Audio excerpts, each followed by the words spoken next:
They're rotating this thing, looking at it, going into it, expanding it, taking it apart, melting it, fusing it, remaking it. Strange stuff. I've played this stuff for linguists, this very straight linguist. I played about a 30-minute burst of it, and he smoked his pipe through it all. And when it was over, he said, no O's.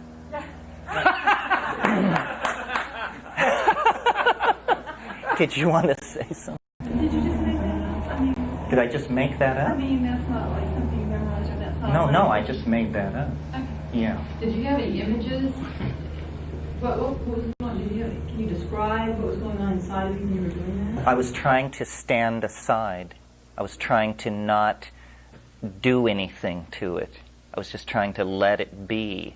Because, there'll be a part of it and I'll think as it goes by, sounds French. Or the main effort is to just relax and let it be. The way I discovered it was when I smoke DMT, I can't stop myself. And at first I would yell it. And, that got me, my friends were concerned. And so slowly I've been able to bring it down into this conversational level.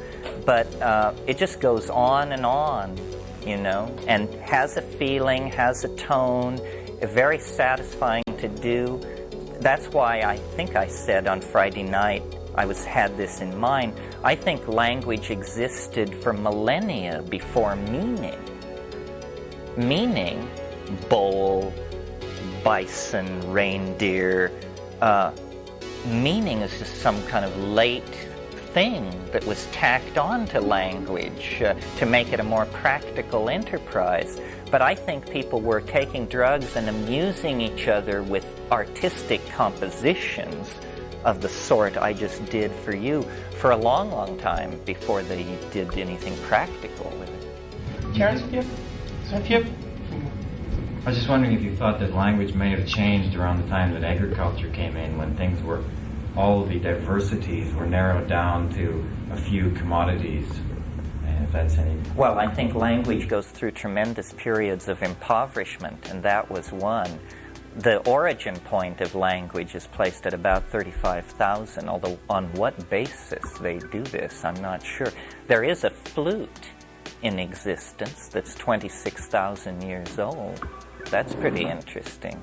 And that's not the Museum of Atlantis artifacts either. That's the real thing. The Pythagorean faith that number, musical tone, language, proportion, it's still alive. I mean, there's still something to be learned there. A perfect science, an appropriate science, a science of harmony, resonance, proportion. That is and remains, I think, the shamanic ideal, the Orphic ideal, the Pythagorean ideal. Well, let's break for lunch and let's come back around to 2 or a little after.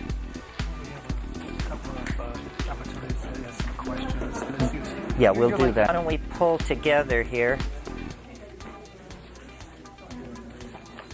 And basically, we seem to be going pretty strong at lunchtime. So why don't we just pick up where we left off, if anybody still has unresolved things they want to say or questions that occurred to them through lunch. I heard if you have any kind of MAO inhibitor in your system, it's dangerous or something. Well, I'm not sure what that refers to. You do not want to take certain hallucinogens if you're taking an MAO inhibitor because it will make it prolong it and cause it to behave in unpredictable ways. Now, there are many MAO inhibitors commercially prescribed, some quite strong. I mean, in other words, that act for weeks. I think even after a single dosage. What are those things for? The common scenario is Marplan, which is a monoamine oxidase inhibitor. And what that means is that's the enzyme. Monoamine oxidase is the enzyme that destroys monoamines. So if you are taking that particular drug, and then you take something that builds up in your system, like aged cheeses or lentils. I think even mushrooms may be part of it. It's aged cheeses, wines, fermented kinds of things that have lots of amphetamine type of chemicals in them. There's a overload at the synapse when this happens because it can't break it down, and your brain basically, deteriorates. And there are a lot of, well, not a lot, but there was at one time before they knew of this, where people did this and died. So apparently the hallucinogen has some of that buildup, and it can't be destroyed properly, so that's why there's the warning not to take it.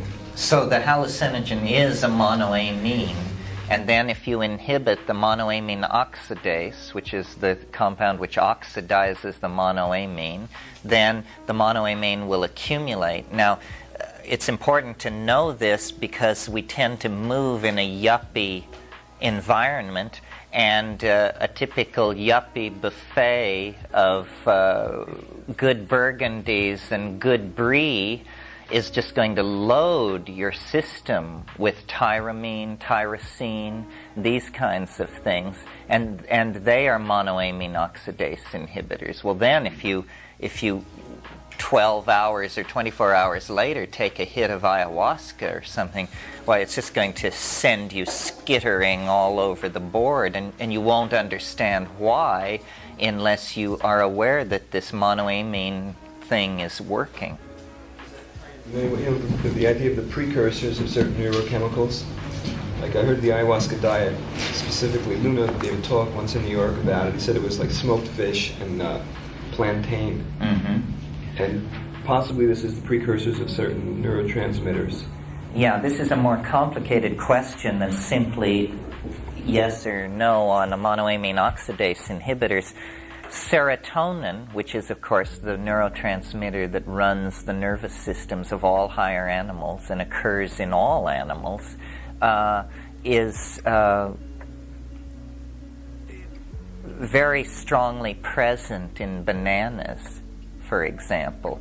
So you can load your system with serotonin without realizing it if you eat a lot of bananas. In fact, it was very interesting. There was a group of people in tribal Africa who had actually lost the gene for the production of serotonin, or of serotonin B in any case, one subspecies of serotonin.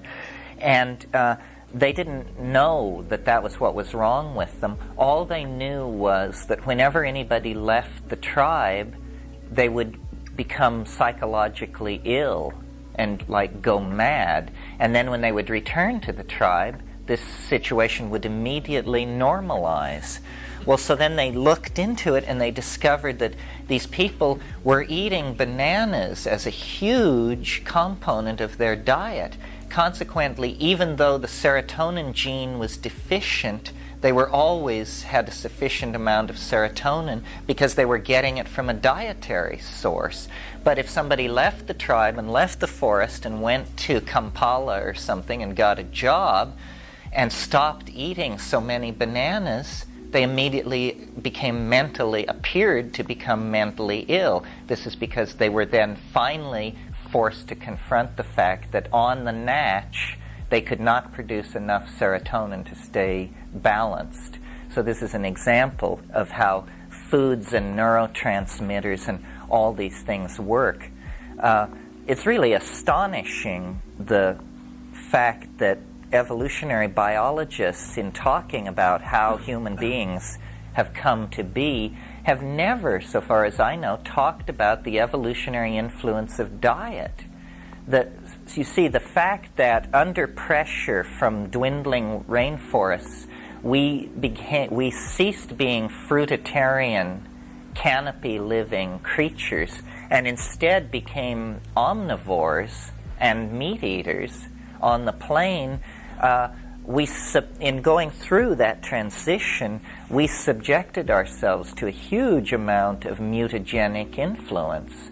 There are all kinds of compounds in plants that will break chromosomes, interfere with ovulation, interfere with lactation, interfere with fetal formation, control or accelerate tooth decay, interfere with acuity of vision, digestive enzymes that may or may not work in certain situations, so that if you start just eating things randomly or testing things to be foods, you're exposing yourself and your progeny to an immense number of mutagenic influences.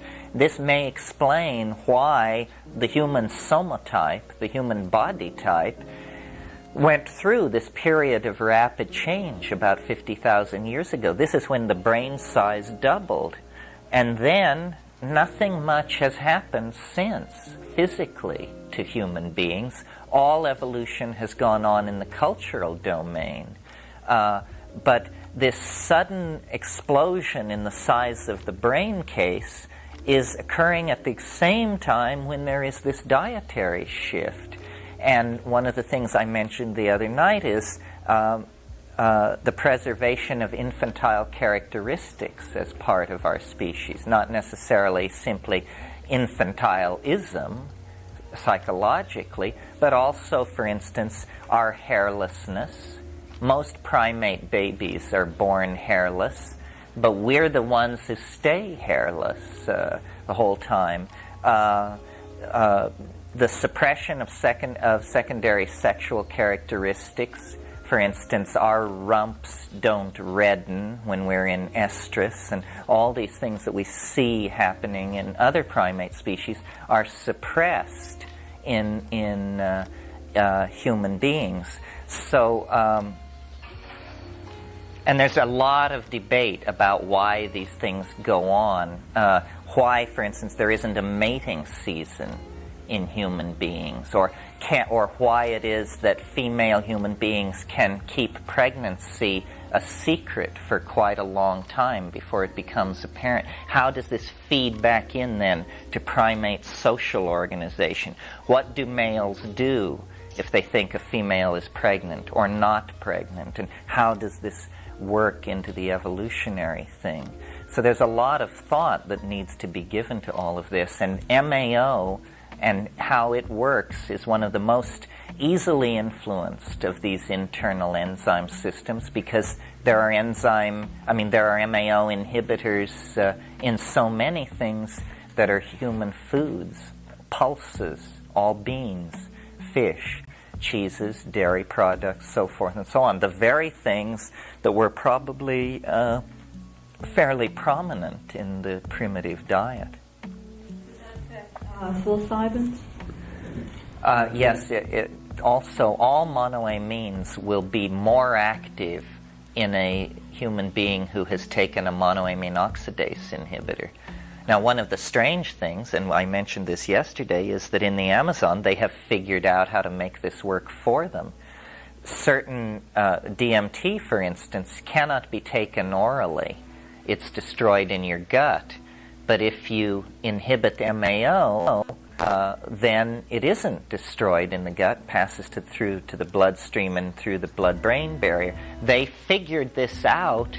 It's only been since the mid-50s or something that the monoamine oxidase system has been understood by Western medicine.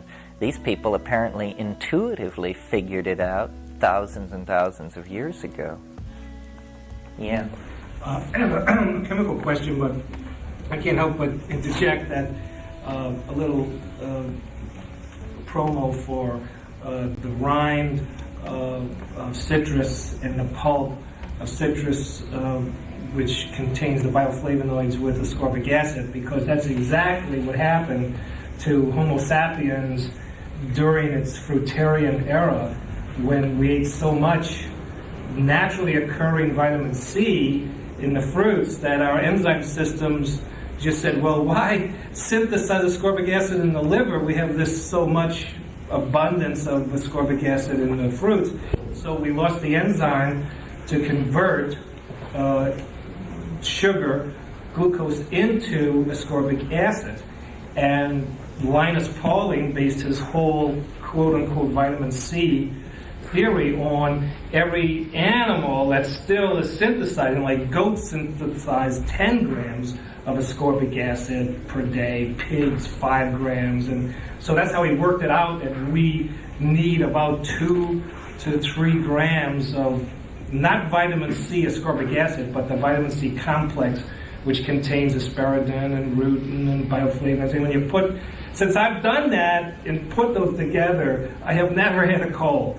The misunderstanding in the culture is people go to Safeway and they buy 500 milligrams of ascorbic acid USP, and it doesn't work because it doesn't have the other synergistic parts of the team, just like in the mushrooms, all these little extra fairies or parts that make the thing work. So that banana, Yeah, that's a similar story. that's the story. That's why, when they left the tribe, the body just said, well, we don't need to make this kind of synthesize this kind of serotonin. It's in the bananas. Why waste that energy? I had heard, like, if you the day before that you do medicine, if you take a lot of ripe bananas, it could make the trip a lot more gentle.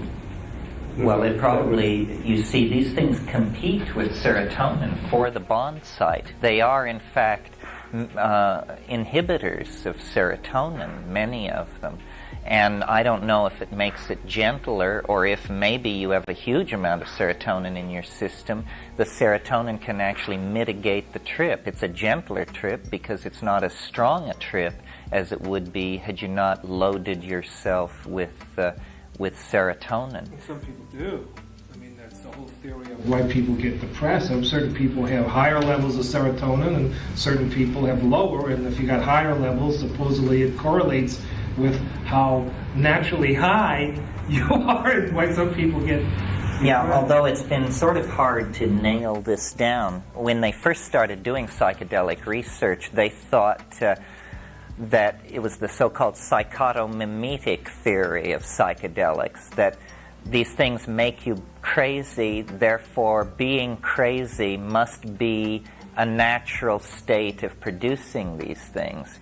And so, for instance, they measure DMT in the blood of people who are diagnosed chronic schizophrenic. The problem is there's no visible correlation. Some people have more, some people have less. It isn't as simple as that mad people are people who are making their own psychedelic molecules. There was great hope for this in the 50s, but it didn't quite pan out. A thing to bear in mind, sort of related to what you were saying, is disease, which we accept as part of life, is actually something fairly unusual in nature. The only places in nature where you see a lot of disease happening is in insects. Insects are highly subject to viruses, and there's a huge family of insect viruses. This is the basis of many pesticide design strategies, is to spray crops with viruses that attack insects. The other area in the animal world where you see a lot of disease is human beings and the animals they have domesticated, so that cattle, pigs, poultry, and people are all fairly subject to disease. But for instance, birds of prey are not greatly subject to disease. Many fewer diseases. Fish, all animal groups have some susceptibility to diseases, but really human beings and insects seem to be the most set up for this. And the reason that is advanced for this is that these are the social animals, the insects and the human beings. And wherever you have intense social activity, for instance, in some species, a male and a female will encounter each other only once in the life of each individual, then have sex, and that's it.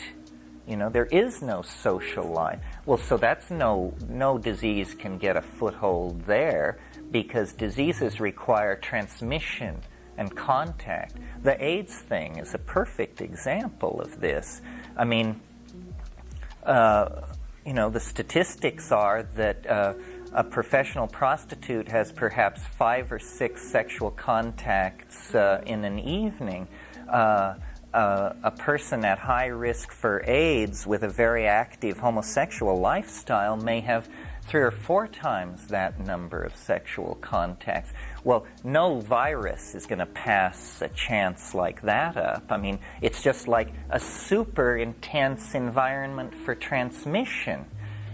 The diseases want to be able to move from one person to another.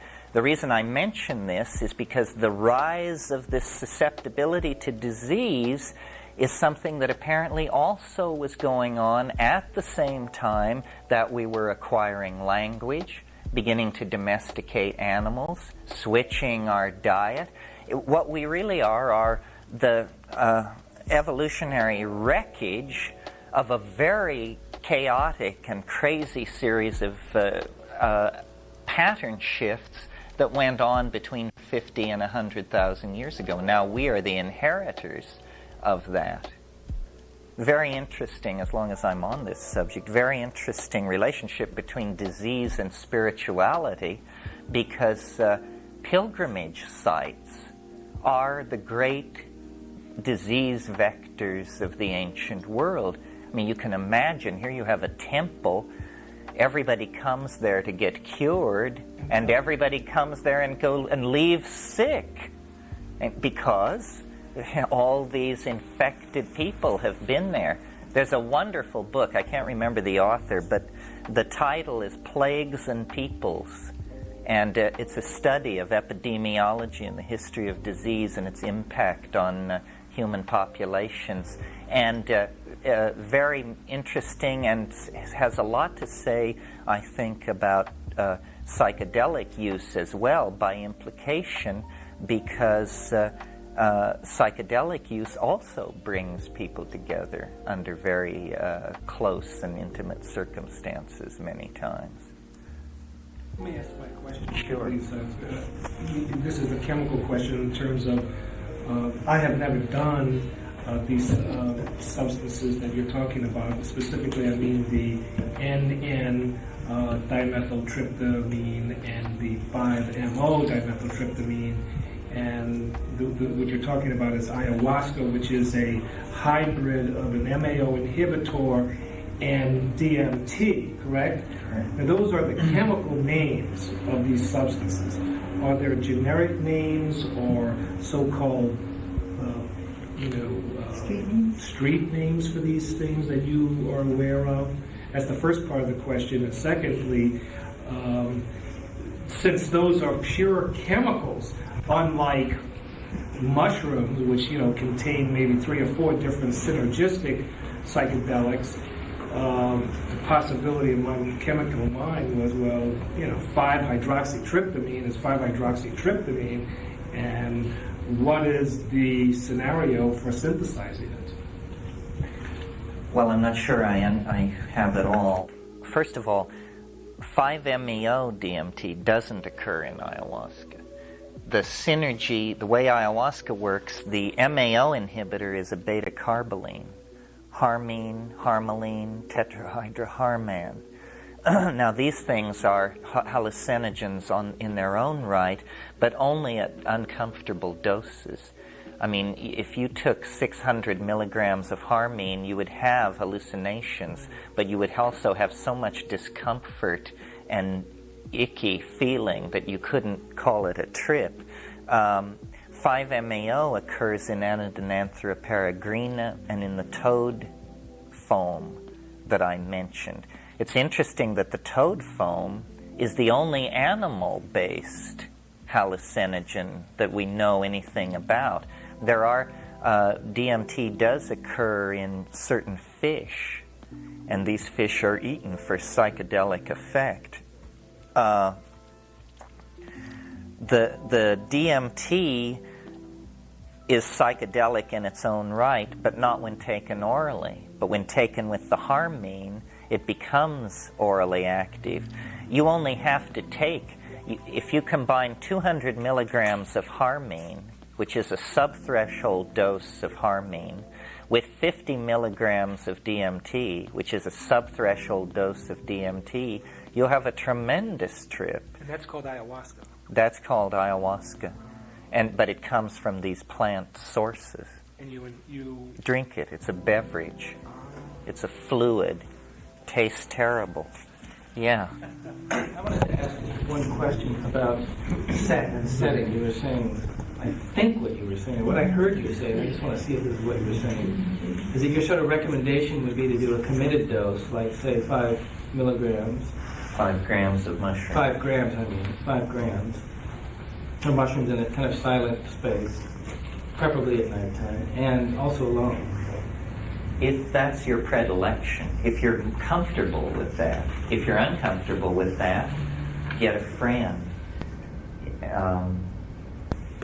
Is that your question? I guess that's my question, because it seems to me, like from reading Stan Grof's books, the point that he makes is that these substances are basically physiologically very safe. The danger is in psychological acting out, and it's for that reason that you have a sitter, in order to prevent a kind of confusion of what he calls holotropic and hylotropic, i.e.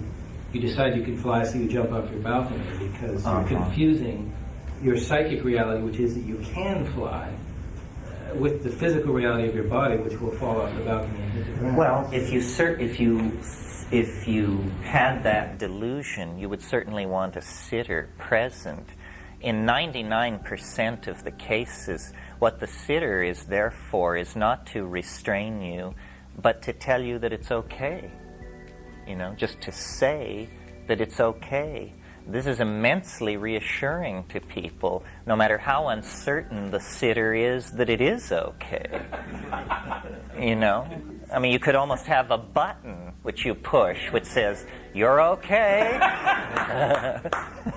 Don't worry. It won't last forever." Something like that.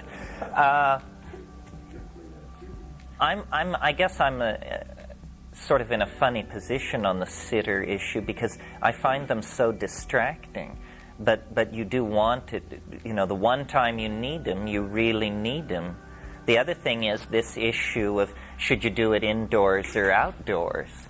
Well, what I found is that I really like keeping it mental. I like keeping everything. That's my way of controlling the situation.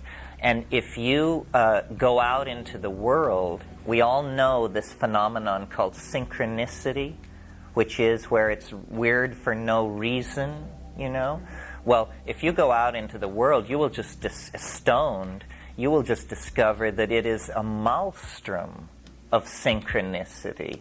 And I don't like being swept away into strange and unexpected adventures. I remember, this is an example of how this works. I was at Sarnath once, outside of Benares. Sarnath is the place where Buddha preached his first sermon after attaining enlightenment. He was enlightened at Bodh Gaya. Then he walked south many, many miles to the deer park at Sarnath and gave his first sermon there. And there's a stupa there, an ancient stupa, 2nd century BC. And manicured green parks, and very nice place to take a psychedelic, I thought. So I took this psychedelic. It happened to be mescaline, with these 2 women who were friends of mine, and nobody could be seen, just nobody around. It was very early in the morning. We were sitting up on this little knoll under a tree, and it began to come on strongly.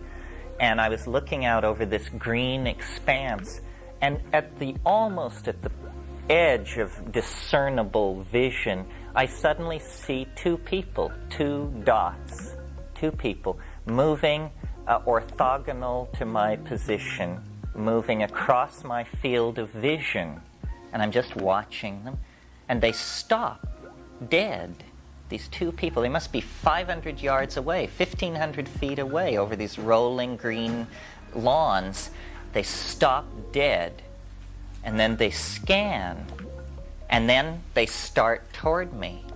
And I cannot believe my eyes that these people have changed course 90 degrees and are now headed right for me. And I kept telling myself, it's a hallucination, it's an illusion. They are not getting larger in your field of vision. You are not going to have to confront these people. Please, God, make it so. No reprieve. They're just getting larger and larger and larger and so I said, I'm going to make this go away by not looking. And I'm just going to sit like this. And I sat like this, not moving, until the guy's feet entered my field of vision. And then I didn't move, and I didn't say anything, and then I just looked up, and he said, "You're from which place?" "You have been how long in India?" And it was the grilling, which any Indian tourist knows. Any citizen of the subcontinent can approach you any time of the day or night, anywhere, demand to know your name, how long you've been in this country, and then the kicker. "And what do you think of India?" And this question is asked for the specific purpose of observing your discomfiture, because they know damn well what you think of India. And so I looked up and I gave this guy my most penetrating gaze, and I said, "I cannot be interrogated." And then I just put my head down and waited, I don't know, an hour. And when I looked up, they were gone. But only in that circumstance of being so stoned would I have ever behaved that way, because the normal tourist reaction is, and they watch this happen to you, you just go into a tailspin of, it's their country, everybody's a person, I'm a stranger, I should be nice, they're harmless, what's so bad about this anyway? And then, and so then you pair it out, you explain, I'm from San Francisco, California, I've been here 3 months, so forth and so on. A friend of mine told me a funny story about taking the Bombay-Calcutta mail and arriving in Calcutta on this train, 4 o'clock in the morning, and he gets off the train, and there's a little sadhu man over there, and the guy starts toward him and comes up to him, and my friend said, "Wait a minute, before you say a word, my name is Nathan Jones, I'm from Brooklyn, New York, I've been in India 3.5 months, and I hate it." And the guy said, "Oh, you're great, Baba. You're reading my mind. You're reading my mind." You gotta be fast. That's all there is to it. Yeah. Over the last couple of days, you've said that the mushroom basically creates its own agenda. You've also given examples of how you've directed it. So which of those is true? And if you can direct it, are there ways to direct it to specific regions by doing specific things? What kind of a region? Well, the first thing is, do the mushrooms have their own agenda? And second of all, if you have some control over it, how do you get to where you want to go? Whether you want to deal with certain issues like death or the body or whatever, or to get to certain regions of consciousness. Well, it has its own agenda in that it has this. It has certain qualities, this extraterrestrial outer space, a planetary, history is ending, apocalypse, millennia kind of thing. You can direct it if it likes the way you're going, it's sort of like a strong horse. You know, if you're going the way it wants to go, you're fully in control. Otherwise, not. I mean, I can remember situations with mushrooms where I hadn't taken it for a long time and I fall into confusion, and it usually revolves around, am I doing the right thing? Whatever the right thing is. So then I'll take mushrooms and wait until properly so, and then put this question, am I doing the right thing? And it reminds me of a press conference that Lyndon Johnson had once, shortly after he became president. Somebody asked a question that he didn't care for, and he said, "What kind of a chicken shit question is that to ask the President of the United States?" So when I go to the mushroom and say, you know, am I doing the right thing? It basically said, what kind of a chicken shit question is that to ask me? And I think that was a very good answer. That was what I needed to hear, you know. I mean, are you kidding? So, you know, it can be, you know, my father used to say you can drive a horse to water, but a pencil must be lead. And I think that that's sort of the situation with the mushroom. If the question pleases it, it will answer. If the question doesn't please it, you'll hear about it. And it is amazing how it gives people what they need. You know that Rolling Stones song, you don't always get what you want, you get what you need? I have a friend, dear friend, but arrogant. No doubt about it. This guy is arrogant. He definitely thinks he has the truth by the throat in most situations. And he won't take mushrooms because it gives him such a hard time. You know? I mean, and it says, you know, you're arrogant. You want to know what we do to arrogant people? So for God's sake, lift it off me. So a certain amount of humility. It's a relationship, like to a crusty Zen master or something like that. And it is really like another entity because you cannot predict the answers. I mean, I remember a dialogue that I had with the mushroom early on where I said, what are you doing on this planet? And it said, you're a mushroom, you live cheap. And so he said, huh. He said, listen, this neighborhood was not so bad till the monkeys moved in. To you, it may look like a mess. To me, it was paradise. The mushroom is very, very weird. I'll tell one more story, then I'll try and get off stories. And all these stories, why am I doing all these dialogue? But why am I doing all these ethnic imitations? I'm not sure. There's one in this story, too. I was in Malibu with all these fancy film people. And we went out to dinner. Ralph Abraham was there, too. And there was this French woman there, a film producer. And she was seated next to me at dinner. And before dinner, we had been talking about the mushroom, or I had been introduced to her as the mushroom man and this and that. And she said to me, and you'll see why the story I just told relates to this, the story about you're a mushroom, you live cheap. And she said to me at dinner, she said, you say that the mushroom speaks to you, but I do not understand exactly how this works. And I said, well, it's sort of like it has many faces that it can show. Like sometimes it's like the role that Rod Steiger played in The Pawnbroker. And at that precise instant, Steiger shows up at the table to shake hands with everybody and slap a few backs, and then he just drifts off into the recesses of this restaurant.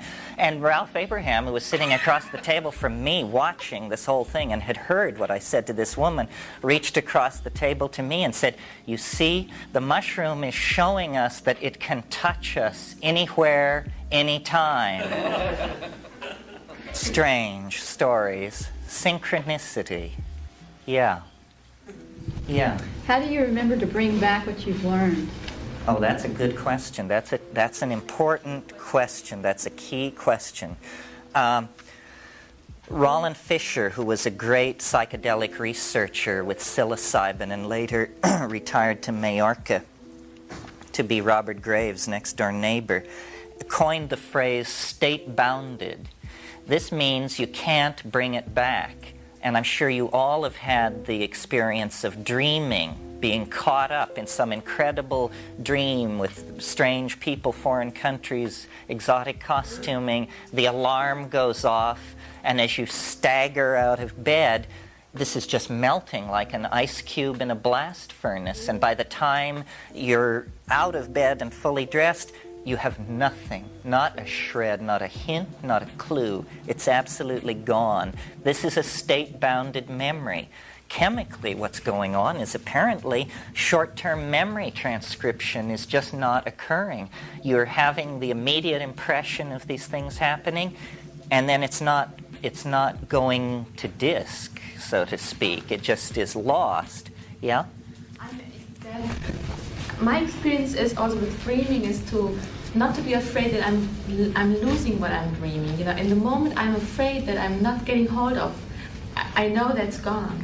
And in training myself in knowing everything, and so I'm how do you say that?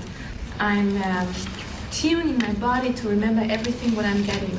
I mean, before going to bed, or I'm taking my dreams as learning. Also, like being learning during the nighttime, and it's that I'm telling my body to take everything. So even if I don't know it really consciously the next morning, it's there, and I make the experience that it's really there. Sometimes I have just a feeling, and I'm noting down the feeling. I'm trying to just to feel it again, and I'm knowing something happened, and I shifted something tonight, and it was like this and that. And I know that I did my work, also if I don't know exactly what was going on. But it helped me a lot in just knowing that my body has so many possibilities to memorize, that it will memorize. So I'm not giving ears to fear that I'm not memorizing what I'm doing. And the dream is not truly lost in that situation where you wake up and it melts away. And the proof of this, and I'm sure you all have had this experience, is then you go off about your daily business. And then there will be, and it is almost always by coincidence, an image, a chance phrase, a view of a street or something, and it will cause you to remember the dream. And once you get a hook into a portion of the dream, if you then work on it, you can probably bring a lot of it out. How this works in psychedelics is if I have an insight or something that I particularly want to remember, first of all, I will say it aloud. This is strong imprinting. And then the real imprinting is to repeat it a few minutes later, and then a few minutes later again. And if you can carry it over a number of minutes to several different levels, it won't leave you.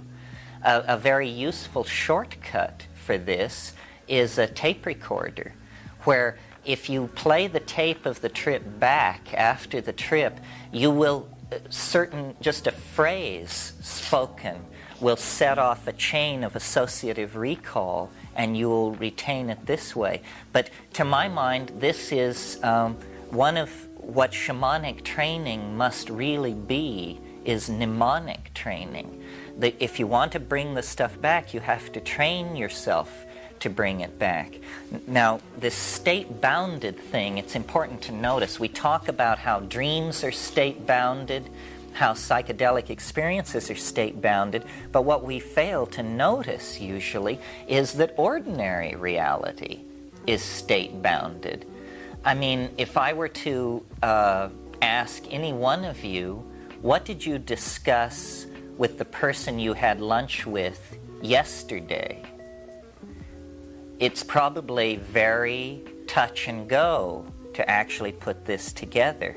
I had lunch yesterday with Richard. We discussed his television transmission system, but that was new to me and therefore easy to retain. And also, Richard and I haven't had thousands of hours of conversation together, but the person we are most familiar with is ourselves. Well, I don't know if it works for you like this, but I am, let us say, cleaning my house, vacuuming, doing dishes, making beds, and I'm thinking, all the time thinking. And I understand why Rome fell. I realize what I said wrong to somebody 2 weeks ago. I recall a telephone obligation that I have to fulfill. I think about things that happened years and years ago. And then the doorbell rings, and I go to the door, and there's someone there, and they say, "What are you doing?" And I say, "Nothing." This is because the ordinary state of consciousness is highly state-bounded. We don't... One thing these Buddhists have certainly gotten right is that attention to attention is the key to taking control of your mental life. And for most of it, it's just like a river flowing by, you know, and every once in a while we check to see if the river is still flowing by, but we don't attempt to retain it. So memory training is great psychedelic training. And of course, as I'm sure you know, there were arts of memory in the past. We are very poor memorizers because we rely on technologies to do it for us. But people in the past had all kinds of technologies for allowing them to remember things. For instance, the most common one in use in late antiquity and up through the Renaissance was the memory palace approach. This is where you think of a place, a big place preferably, a place you know well, a school, a hospital, a cathedral, a university, but big, and sit and think about it. Think about how it looks as you go through the main doors, and then what you see when you turn to the left, and what you see when you turn to the right. Learn this building until you really can command it with reasonable vividness in most situations. Then, if you want to remember something, imagine yourself walking through the front door of this building, turning to your left, and there near the water fountain, you will place an emblem of this thing you want to remember. And then you will go down the hall and around the corner, and by the fire extinguishers, you will place another emblem of the next thing you want to remember. Well, then, the act of remembering this long list of things is the act of mentally moving through this imaginary building that you know. And when you come to the water fountain, the clue will be there. When you pass the fire extinguishers in your mind, the emblem you placed there will be there. Now, I know this sounds highly unworkable and unwieldy, but it actually is extremely workable. And people like Catullus and Cicero, the great late Roman orators, were able to speak for hours on end with lists of virtues and vices and interconnecting causes and this sort of thing, because they were masters of this mnemonic memory palace technique. Well, psychedelics are a vivid... This is another one of these things, like mantras, yantras, and so forth, that works on psychedelics. You can do this. And so when you're on a psychedelic and you have an experience that you want to remember, place it in your memory palace. And the next time you come past that point in your memory palace, this thing will be there. Now, the other trick is... Any of you who are interested in this, The Last Word is The Art of Memory by Francis Yates. which is a wonderful woman, great scholar of Renaissance magic.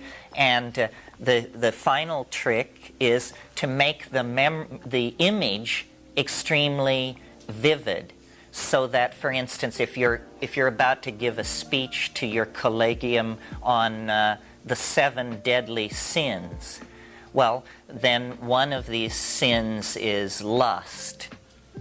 I chose the easy one because I can't remember what the other 6 are. Shows you where my problem lies. So you don't just place the word lust in the memory keeping spot.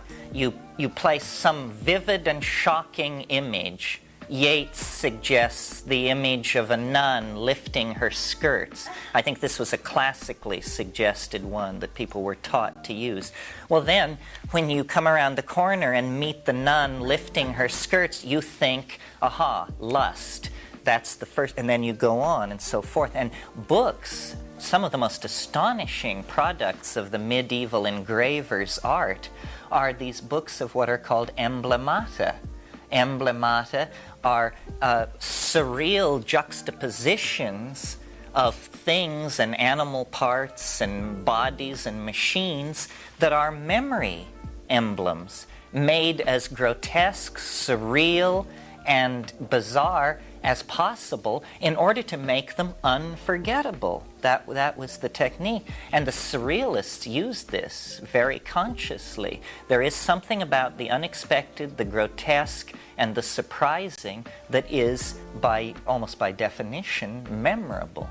And this will work very well in the psychedelic state as well. If you ask, just like that thing with your I Love Lucy, when I did the mushroom experience, and there were certain issues, certain things I went to that ceremony with on my agenda to be healed from. And one of them was to be released from some of my early Catholic conditionings that I felt were hanging me up. And when I was in the experience, they talked about los niños, as the little helpers that would come. And I asked, just like Lucy, I said, I need some help. What can you help me with? And I looked at my hand, and how could you forget something like this? The fucking blood started to come out of my hand, and right in the middle of my hand, this blood came right out of the palm and started dripping. And I'm bleeding. It's like, it doesn't hurt. I'm bleeding to death here, and this isn't even hurt. Yeah, it was like the whole suffering stuff of what Catholics are conditioned with. And it came to reality, it was the stigmata. And I looked at my other hand, the same thing was happening, and I was going, my God, I'm feeling this crucifixion, thing, and the St. Stephen, and my name is Stephen the Martyr, and all of this martyrdom shit I've subjected, on and on. I could talk for another 30 minutes about how meaningful that was to me, but talk about, if you want an image, you want a vision, ask the mushroom gods, give me a vision, they'll give you one. Oh yeah, ask and you'll receive. I'm really interested in the legal aspect of this thing. You're talking something about highly illegal. As far as the law is concerned, how do you handle it? Anybody that drives around with a license plate that says NNDMT, I wonder, are you paranoid about it? Obviously not. No, I'm not paranoid about it. If they wanted me, they should have come a long time ago, because I was much more vulnerable then. I've sort of covered my ass. Naturally, if you speak about these things, you can't do anything particularly illegal. And perhaps I'm foolish in the sense that I shouldn't be worried about being arrested. I should be worried about being shot. If that's how they play the game, then I'm in big trouble, because they'll just come and shoot me, and you too if you get into this. But if we actually have a legal system that works, then this is called advocacy, and it's not a crime. It's an exercise of the First, Fourth, and a couple of other amendments to the Constitution. Henry David Thoreau, you don't get more American than that, said that if you are right, you are a majority of one. And we live by majority rule. I don't feel heroic. I mean, it's not false modesty or anything. I don't feel heroic doing this. This is really humdrum to me. I just could not behave any other way because of what I've seen. I mean, this transcends laws. All that is it's seen as preposterous. I mean, there are. I believe in universal laws. You shouldn't kill people. You shouldn't lie to people. You shouldn't inject yourself between lovers. Most cultures, I think, recognize a set of universal laws, but thou shalt not smoke marijuana? Surely the God of Mount Sinai has better things to do than worry about that sort of thing. We have to create a new option. All social progress is made by people taking chances. If I am an anomaly, some kind of dangerous sociopath, then my message will be swamped and lost in the noise of the tumult of the world, because there are thousands of messages out there. If, on the other hand, this is a great and important domain of truth, then they are crazy to try and repress it, because it cannot be repressed. They have tried to repress it. Oh, why have they tried to repress it? If use of psychoactive drugs is so good for their psyche, why have they repressed it? They sought to repress it because there's something in the Western mind that is very nervous, that gets very nervous when you try to talk about the bedrock of ontology. McLuhan talked about this. He met great resistance, and all he was saying was that print had created certain kinds of unconscious biases in society in favor of uniformity, linearity, and like that. And he was amazed at the violence of the reaction against this. And he concluded that those cultures that have evolved from the phonetic alphabet are so removed from the stuff of the world, as opposed to languages like Chinese or Mayan or something like that, where there is a retention of the image in the written language, that the cultures descended from the phonetic alphabet are extremely paranoid about questions about the nature of reality. And that's what this is really about. The psychedelic issue does not relate to the drug issue at all. I mean, in fact, it's important to make this point. Drugs and psychedelics are not two members of a family. They are antithetically opposed to each other. The pro-psychedelic position is an anti-drug position. Now, how can this be, since we are accustomed to thinking of psychedelics as drugs? Well, it's like this. What is it that we object to about drugs? And I think everybody can agree, maybe not everybody, but most people can agree, we do have a drug problem. I mean, if you live in the inner cities, you see people getting all twisted up behind this stuff. We have a drug problem. So what is it about drugs that we find problematic?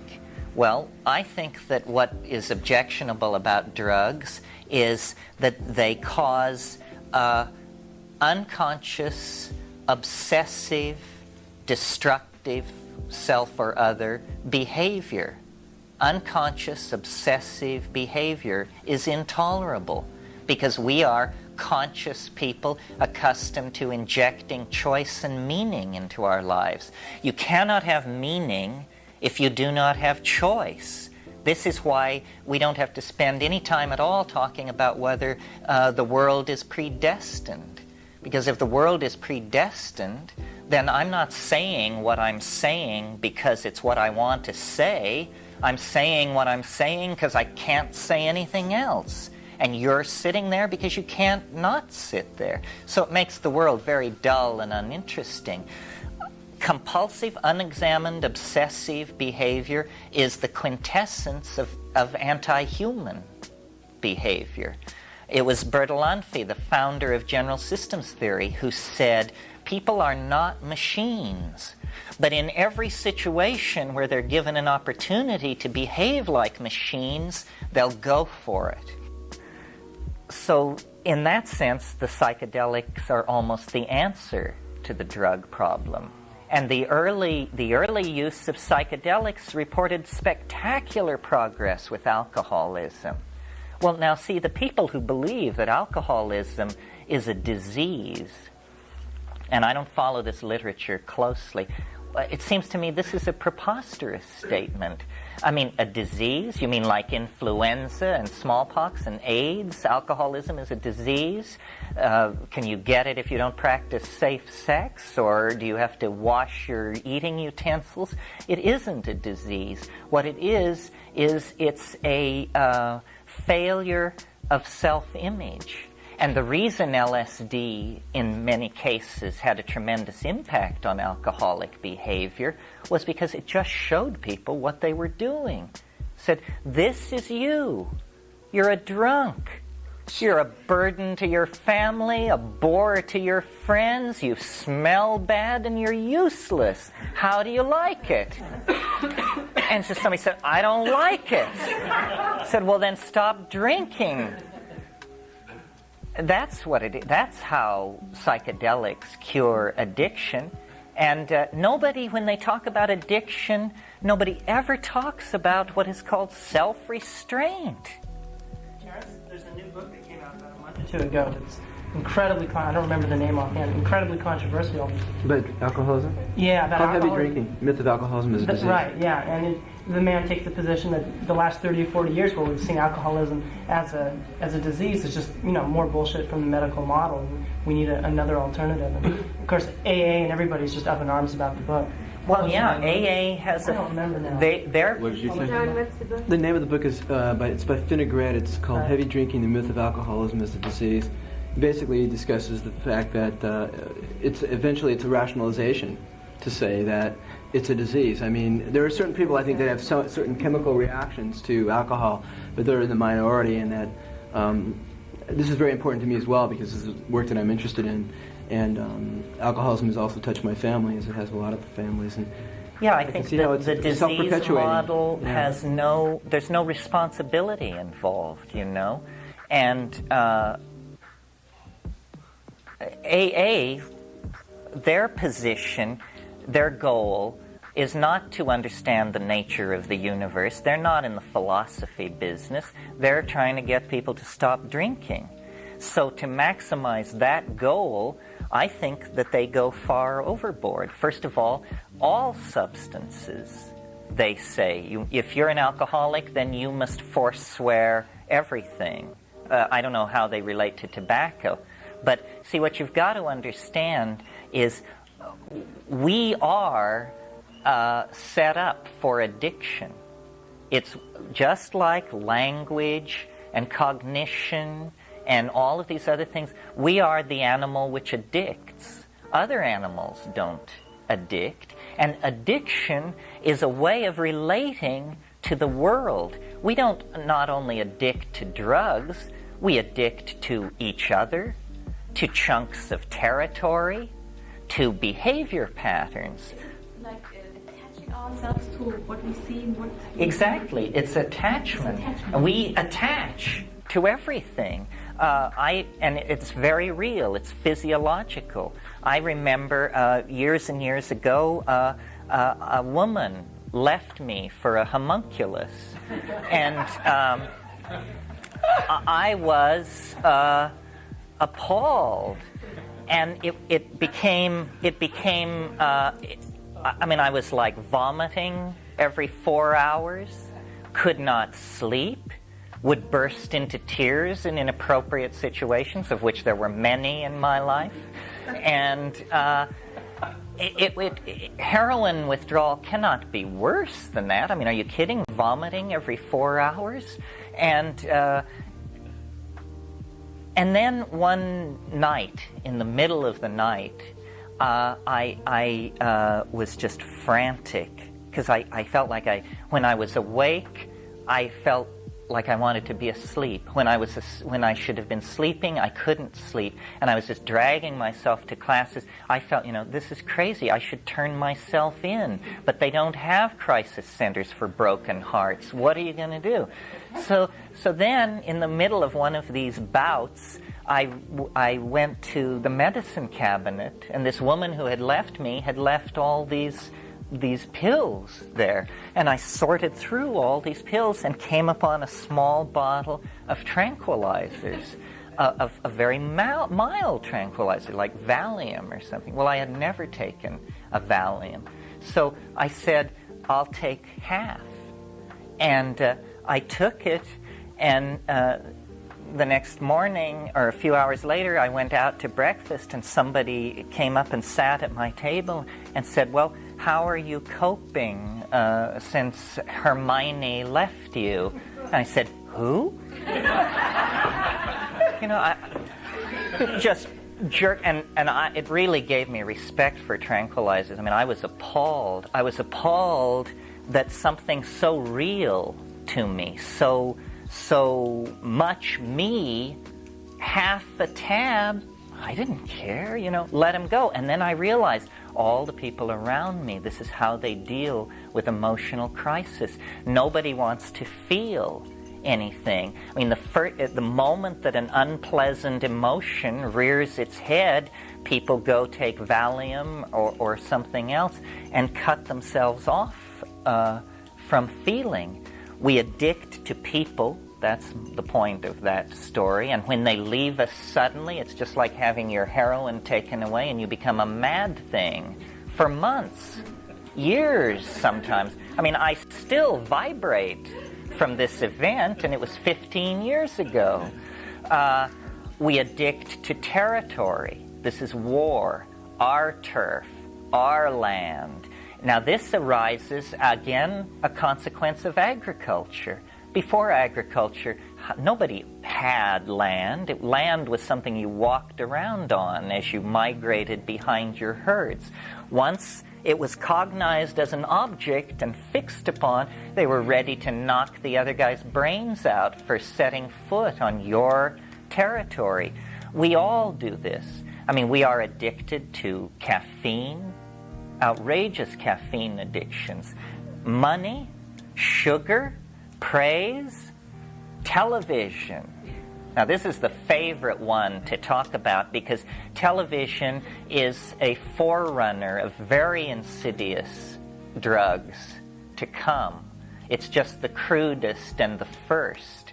But imagine if after World War II, a drug had been introduced into this country of right-thinking, hard-working, decent Christian people, such that 20 years after its induction, the average American citizen would be spending 6.5 hours per day involved in this drug.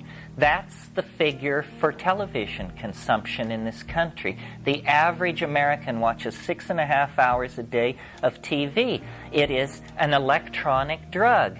It is an obsessive behavior pattern, an unconscious behavior pattern, and a physically destructive behavior pattern. I mean, it's done more for the rebirth of hemorrhoid specialists than any other single force in our society.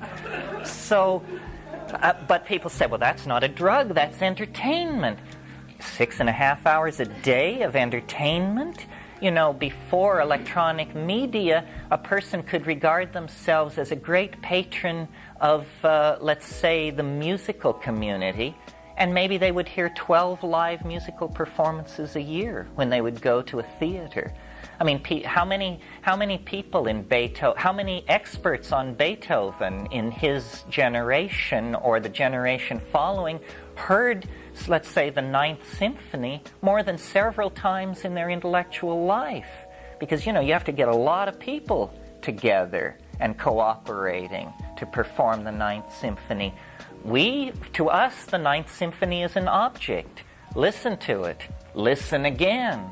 listen again. We are able to turn experience, we are able to objectify experience, and then addict ourselves to it. Well, is this bad? How can it be bad if it is so written into us?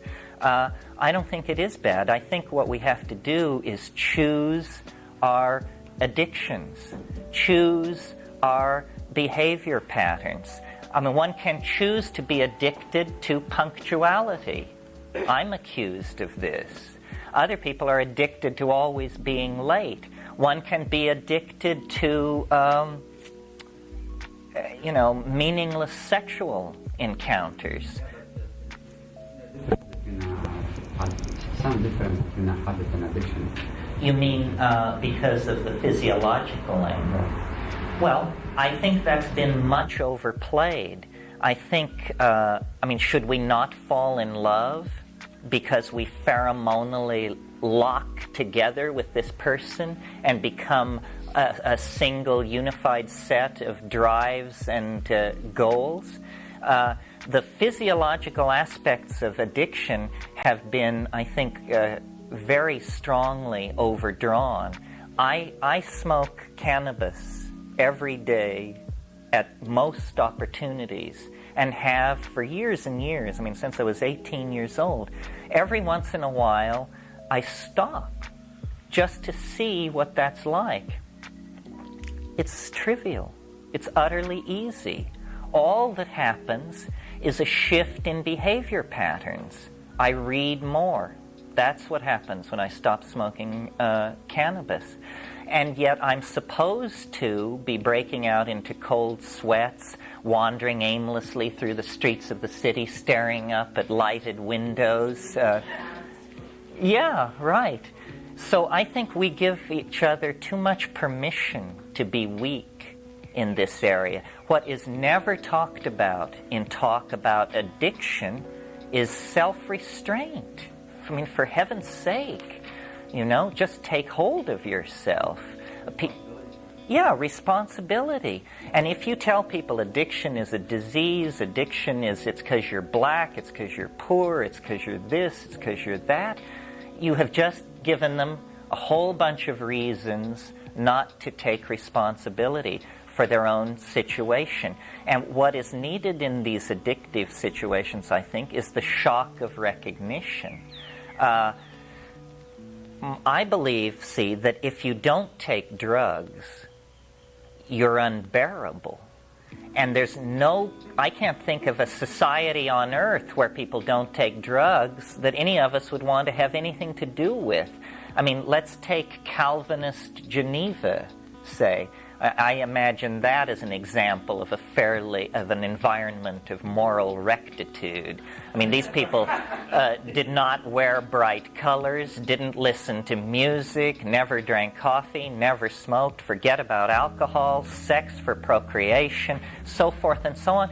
And they are paradigms of the male ego frozen in place, didactic, paternalistic, all-knowing,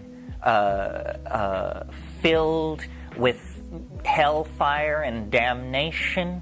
Everything is seen in terms of a moral dimension that makes impossible demands on the human animal.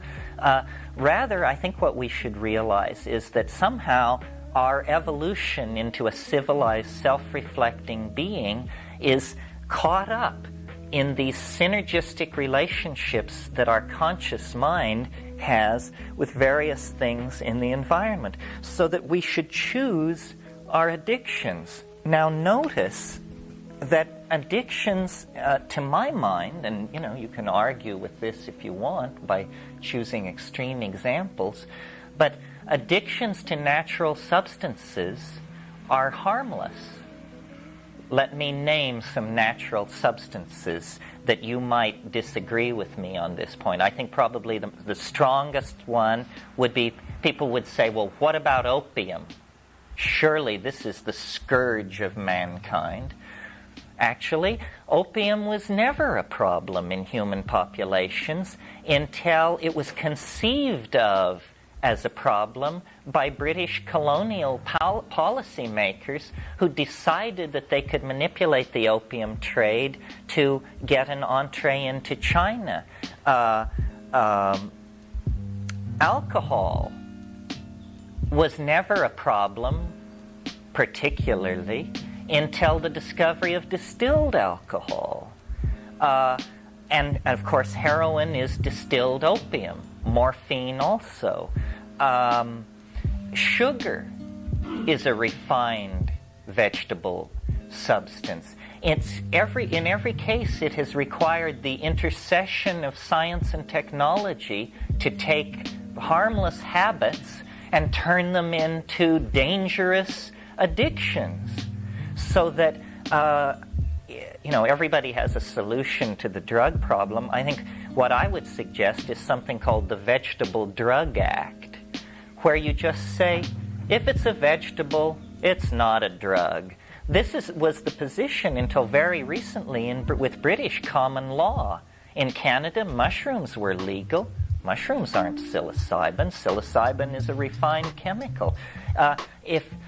It is technology which allows us then to create these super powerful addicting substances, and there will be more and more of them downstream, you may be sure. So I think what we need to do is think of human beings as hardware, as the computer, if you will, and drugs are forms of software. And the software that you run determines the kind of functions that you can perform. If you run distilled alcohol software, well, then you take on the persona of the alcoholic. I believe that cannabis is probably the most harmless and benign drug around. It carries out this feminizing that I talked about. It lowers the profile of the male ego. Instead of wanting to duke it out, people just say, well, if that's your thing, And that's what we need, I mean, that practically boils down to what we call tolerance. So I think that this disruption of our relationships to psychoactive plants is what set us on the long, hard, downward path into neurosis. And it began with agriculture, with the narrowing of our spectrum of plant awareness from many, many plants down to the rye, the oats, the barley. And it's interesting that then out of this came the cultivation of, I think beer preceded wine.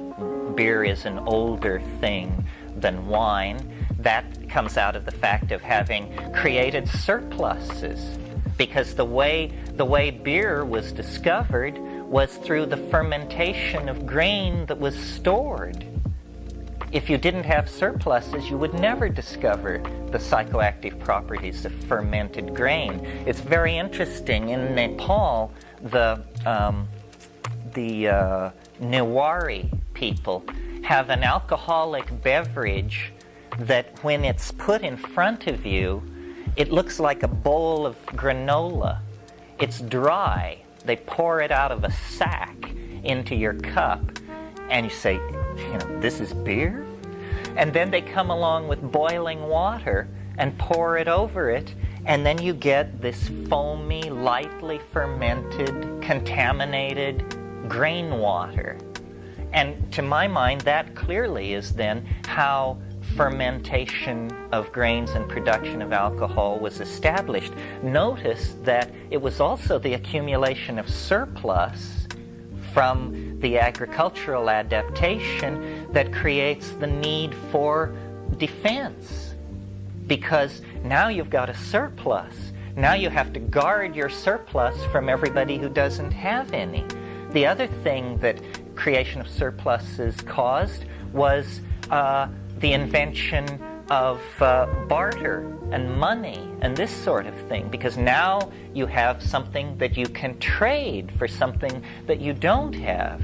So all of these adaptations. Also, a nomadic people cannot move a grain surplus with them. So if your harvest one year, if you're a semi-nomadic people, that's a people who, like in the Amazon, they plant things and then they leave them and go away, and they have like a yearly peregrination, and when they come back to that place a year later, there's all this food ready for them. Well, imagine a nomadic people who were doing that kind of quasi-agriculture with cereal, and then there's 1 year of great weather and great rainfall, and when they arrive at their little wheat patch, so much wheat has been produced that they can't move it. They can't take it with them. So then they say, well, but we have food now, so we don't have to keep hunting, so let's spend the winter here. And this interruption of the cycle of nomadism to deal with unexpected surpluses obviously spawned the idea in people's minds, well, wouldn't it be great if we had surpluses every year? And then that says, well, that won't happen if we're as careless as we have been about our sowing and harvesting, but maybe if we're very careful and till the land and carefully plant and do careful weeding, we'll have to stay here and weed, but then we'll get this tremendous payback in the end.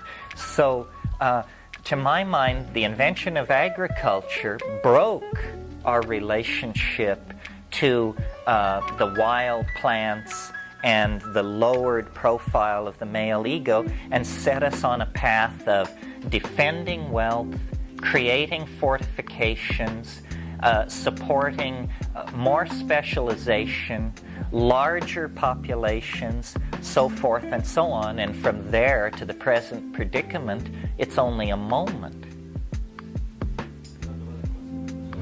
Pardon me? A lot of consequences which spring from that too. Such, fear of losing your wealth, then consequently fighting to protect it. That's right. A lot of consequences. And also this idea of our land, because you want to hang on to this good cereal growing land, so it's yours, you say, and then you put a wall around it, and then you defend it, and so forth and so on. Well, yeah. Where do you see this going? What do you see significance of this break with nature and the predicament we've gotten ourselves in? How do you see it? Well, I think that things are very far out of hand, and we're caught up now in the end game of history, and that we are going to have to create a way out of this impasse that is probably going to mean a complete redefining of who we are and how we relate to each other, and space and time and life and death. And it appears that technology is now the thing that is guiding us forward. We are not being led into the future by politicians. Politicians are running frantically along behind the wagon of history, trying to jump onto it. What is leading us, what's pulling the cart, is technology. And I think technology is the program of realizing the practical concerns of the imagination. And that really where we are headed is the imagination.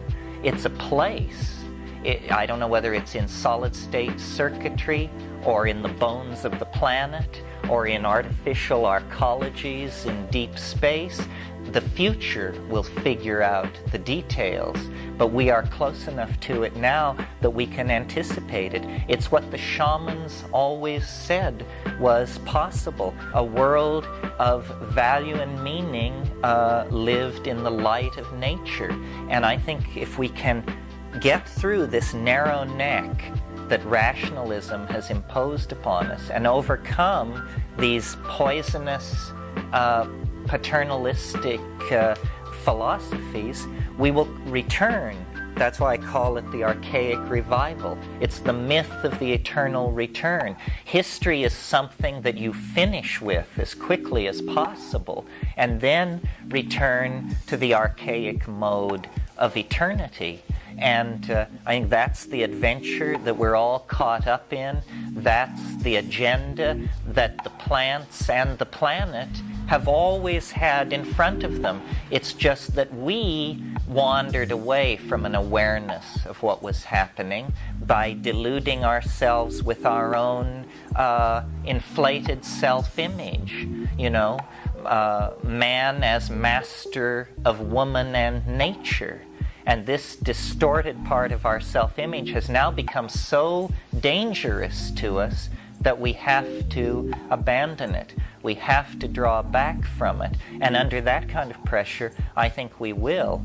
So, harking back to another question, the reason I do this and the reason I don't feel any great trepidation about it is because I believe that historical momentum is with us. This is what is destined to come to be. We are going to take control of who we are by taking control of the physiological and psychological foundations upon which the self rests. And that means the chemical re-engineering of ourselves into the state of Edenic innocence that was lost when we set out on the long trail of the sword and the hoe, basically. That's it. End of weekend. Thank you very, very much. It's a political point of view, you see, and as a practical matter, there's no better way to succeed in politics than to champion the most out of it point of view. And now we live in an era where beige fascism is apparently the rising rule of the day. Well, that means if you want to be on the cutting edge, you have to embrace something very akin to psychedelic anarchy, the absolute antithesis of the fascist state. And then you will participate in the turning of the tide and the vindication of this point of view. And it will be vindicated, there's no doubt about it. All other points of view are bankrupt on the face of them. End of footnote.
Okay.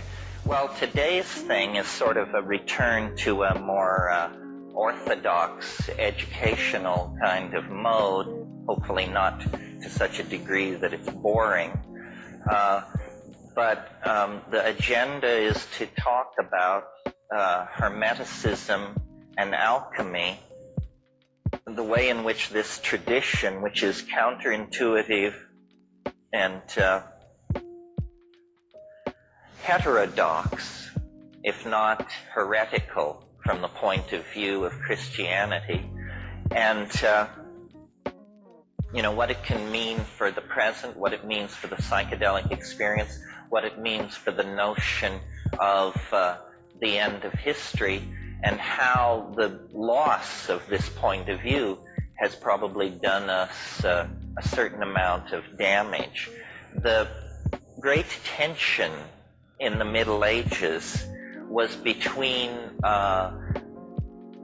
the late Middle Ages, was between the magical schema, the magical view of human beings, and the Christian view. And the Christian view is very strongly marked by the idea that of man's fall, that we screwed up early on, and somehow then, by virtue of that, we're forced into a secondary position in the cosmic drama. We are doing penance as we speak.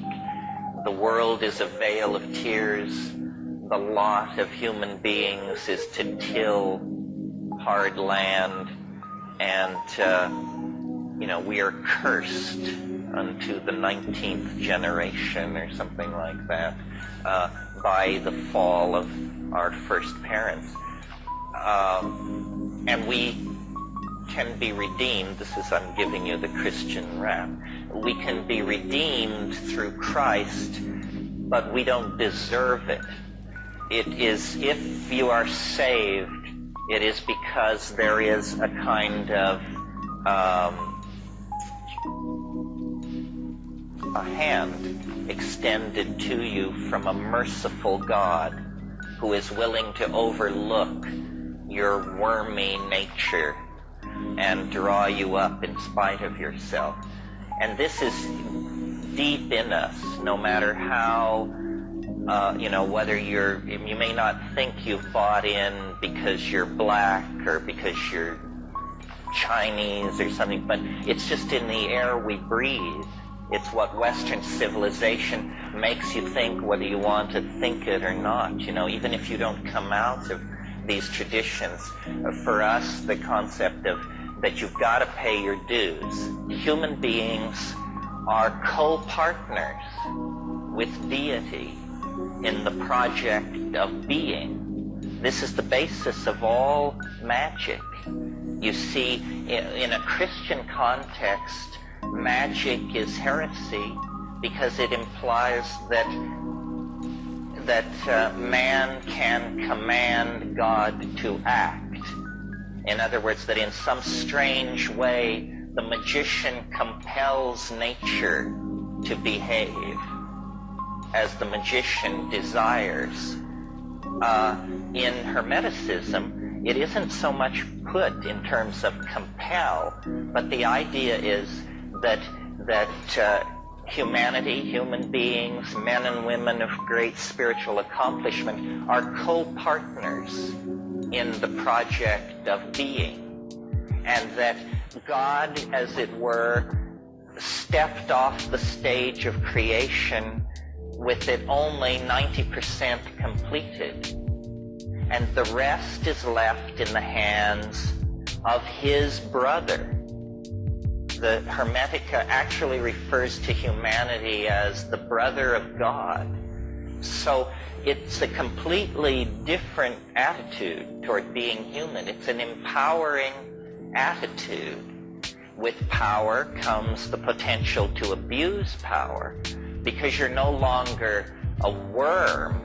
You remember that image in Jonathan Edwards' sermon, Sinners in the Hands of an Angry God, where he says you're like a worm suspended over an abyss, held there only by the love of a merciful God, implying that if he weren't a merciful God, he'd just let go of your thread and you'd go down the tubes.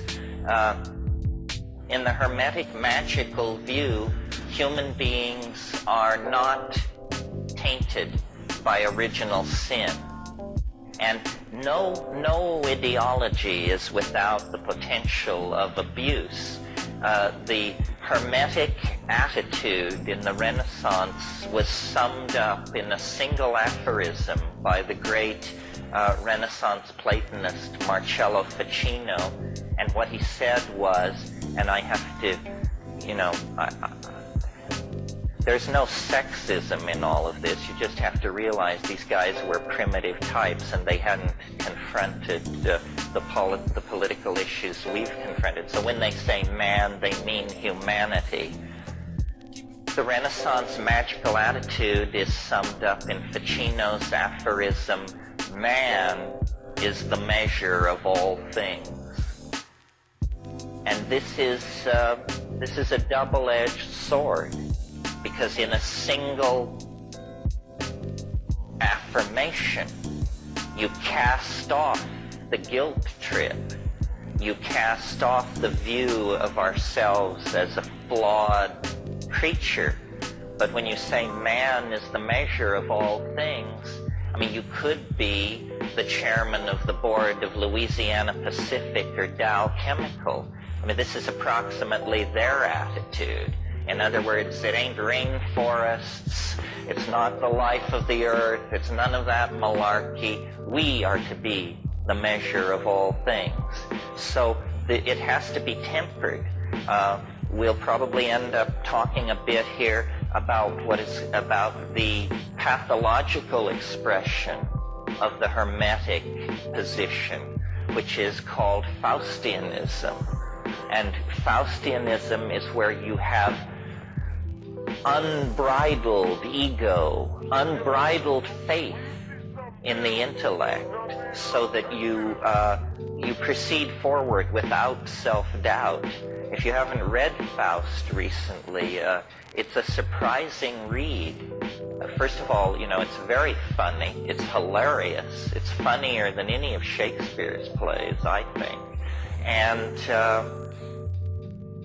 the way it ends is the guy dedicates himself to land reclamation and the draining of swamps to build low-cost housing for poor people. I mean, people don't know this. They're caught up in the images of the center of the story where, magical power is running rampant. But Faust's final conclusion is that he should do some good work for the least of society and give up these Promethean and Titanic dreams of the mastery of power. Well, a little bit of history about this Hermetic ideal. It's an interesting story in the light of our discussion of time yesterday. Western civilization, in a way, can be thought of as an accumulated series of misunderstandings. And one of the most severe of these misunderstandings has to do with this whole business of Hermeticism. The Renaissance really believed that Hermes Trismegistus was a great teacher of antiquity who preceded Moses, who was in time older than Moses. And they had what they called the Prisci Theologica, the three theologians, and they were Hermes Trismegistus, Moses, and Orpheus, in that order. And the reason that I say Western civilization is built on a series of misunderstandings is because they got it all wrong about Hermes Trismegistus, and there was great confusion and unhappiness in the 16th century when Marie Casaubon, who was an early philologist, attacked the dating of the Hermetic corpus and argued correctly that this could not possibly have been written in a period preceding Moses, that in fact this was post-Christian, written no earlier than the 1st century AD. This is the equivalent of us finding out that, George Washington was alive in Greenwich Village in the 1930s or something. I mean, it was a completely mind-bending realignment of how people thought the history of the world had unfolded, because they had up to that time thought that when you studied Hermes Trismegistus, you were reading the oldest philosopher in human history. Actually, it's very late. And in a way, this is what destroyed the magical alternative. The advent of modern philology showed that these so-called ancient texts were not ancient at all. They were late Roman. They were Hellenistic. And so strongly was imprinted in the Western mind what's called, and we've talked about it here this weekend, what's called the nostalgia for paradise. In other words, the belief that the older it is, the better it is. And Guillaume Battista Vico in La Ciencia Nuova laid the basis for this kind of thinking. It's called classicism in the Renaissance context. So once they found out that the Hermetic corpus had been written in late Roman times, it was like it was finished. And science was able to use the confusion in the magical community at that point to force its own agenda very strongly. And there have been numerous episodes of misplaced dating like this that have contributed to the confusion around the history of magic. For example, and I hope this doesn't bring somebody rising out of their chair in an air-clawing rave, but Rosicrucianism rests on a whole bunch of phony dates, because they want to tell you that somebody named Christian Rosencrantz wrote a book called The Chemical Wedding and sealed it up in a time capsule in the 12th century, and that it was then dug up in the 16th, dug up in the 16th century. But actually all these Rosicrucian documents were ponied up by people in the 16th century who had a very complicated political agenda, which we will probably discuss as part of this weekend. Hermetic philosophy is based on what is called the Hermetic corpus. This is a group of books, the most important of which is called the Asclepius. And these books, most of them, were completely lost during the Middle Ages. At the fall of the Roman Empire, copies of these Hermetic manuscripts were systematically destroyed by enthusiastic Christian barbarians. And the Hermetic manuscripts were scattered, and they only survived then in monasteries in Syria and places like that. Well, then in the Renaissance, the Council of Florence, under the patronage of the Borgias and people like that, there was this great interest suddenly in antiquities, because these Roman statuary and stuff was coming out of the ground. So the Council of Florence commissioned a character named Gemistus Pletho to go to Syria and bring back these manuscripts, and they established a translation commission, and they had in manuscript the works of Plato, the works of Hermes Trismegistus, a whole bunch of ancient literature. And to show you what the psychology of the Renaissance was, here they had Plato, which they hadn't been able to read for 1,000 years, sitting there waiting for translation, and Cosimo de' Medici said to Marcello Ficino, Plato can wait. Translate the Hermetic corpus first. And so it was done. If you're interested in Renaissance Hermeticism, you can't do better than read Dame Frances Yates' book, Giordano Bruno and the Hermetic Tradition. Well, I want to read you some of this stuff because it's very interesting and it has a modernity that is astonishing. It's also very psychedelic. Here's a little passage on the imagination. I'm reading from Book 9 of the Corpus Hermeticum in the Scott translation. This is a 4-volume set. I only brought the text and translation volume, but if you read Greek, it's all here. If you don't, it's all here in English. But this will just give you a feeling for the approach. If then you do not make yourself equal to God, you cannot apprehend God, for like is known by like.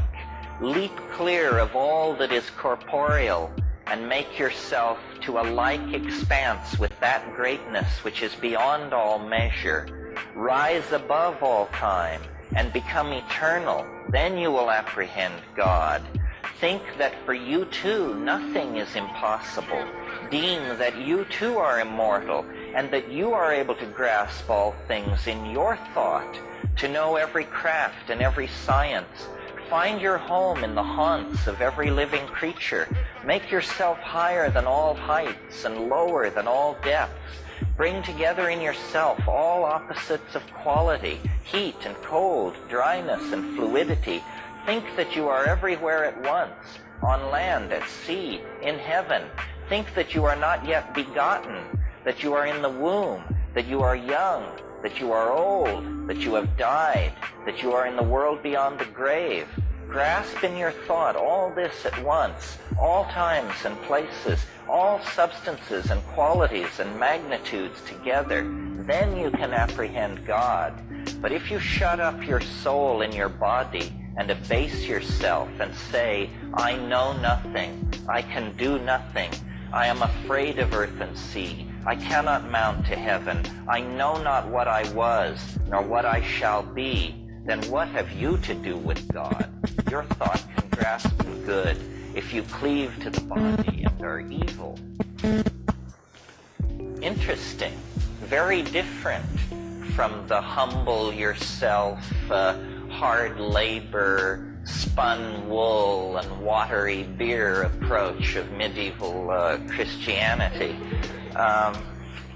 Here's an amazing passage. People like to think people thought the world was flat until the Renaissance. This is an incredible psychedelic image of outer space that is 2nd century AD. Would that it were possible for you to grow wings and soar into the air. Poised between earth and heaven, you might see the solid earth, the fluid sea and the streaming rivers, the wandering air, the penetrating fire, the courses of the stars, and the swiftness of the movement with which heaven encompasses all. What happiness were that, my son, to see all these borne along with one impulse, and to behold him who is unmoved, moving in all that moves, and him who is hidden, made manifest through his works. And it goes on and on. It's very readable. It's very literary. It's highly poetic. It's a celebration of nature. The notion of sin is completely absent, and it rings with a kind of confidence, a kind of joy that was completely running counter to the brimstone and damnation point of view of Christianity. Here's to me, a psychedelic passage. But he who presents all things to us through our senses, and thereby manifests himself through all things and in all things, and especially to those to whom he wills to manifest himself. Begin then, my son Tat, with a prayer to the Lord and Father, who alone is good. Pray that you may find favor with him, and that one ray of him, if only one, may flash into your mind, so that you may have power to grasp in thought that mighty being. For thought alone can see that which is hidden, inasmuch as thought itself is hidden from sight. And if even the thought which is within you is hidden from your sight, how can he, being in himself, be manifest to you through your bodily eyes? But if you have power to see with the eyes of the mind, then, my son, he will manifest himself to you. For the Lord manifests himself ungrudgingly through all the universe, and you can behold God's image with your eyes and lay hold on it with your hands. If you wish to see him, think on the sun, think on the course of the moon, think on the order of the stars. Who is it that maintains that order? The sun is the greatest of the gods in heaven. To him, as to their king and overlord, and all the kings of heaven yield place. And yet this mighty God, greater than earth and sea, submits to having smaller stars circling above him. Who is it then, my son, that he always obeys with reverence and awe? Each of these stars, too, is confined by measured limits and has an appointed space to range in. Why do not all the stars in heaven run like and equal courses? Who is it that is assigned to each its place, and marked out for each the extent of its course, and so forth? So it's a nature-oriented, celebratory. It glories in the exercise of the mind. It is not doctrinal. It is not pietistic. It is magical, psychedelic, expansive. And I'm not implying that they used psychedelic substances. The evidence for that is incredibly murky and hard to get at, and probably they didn't. I mean, one of the real tragedies of Western history is that Western Europe is so poor in psychoactive plants. I mean, had Western Europe stayed in touch with the mystery religions of ancient Greece, Christianity would never have been able to force its agenda to the degree that it did. I think you can make an argument that there were psychedelic mysteries in Europe, probably up until the time of the fall of Eleusis. Hermeticism is only one heterodox strain among many that were in existence in Europe in the late Roman period, and that then partially survived into the Dark Ages. I mean, you have Neoplatonism, which is a group of philosophers in the 3rd and 4th century, who Plotinus, Porphyry, Proclus, and that crowd, and they took Plato, the late Plato, and contorted that into a mystical doctrine of emanation. They were what are called emanationists. What this means is you start with, it's either called the One or the Unnameable or Brahman, Atman, or something like that, and then you have a series of declensions into more and more material and more multiplistic expressions of being. These Neoplatonists were emanationists, and their theories about how the universe is constructed have become sort of the unconscious basis of all later magical speculation. They are the people who brought the angels into the picture so intensely, because they were trying to create a descending hierarchy of being from the most high down to the most low. And angels, once set in place, became a real problem for Christianity because they are not very easy to distinguish from the old stellar demons of paganism. Paganism was largely the belief that the power of the stars could be drawn down to earth through sympathetic magic, really, by setting up resonances in a ritual situation.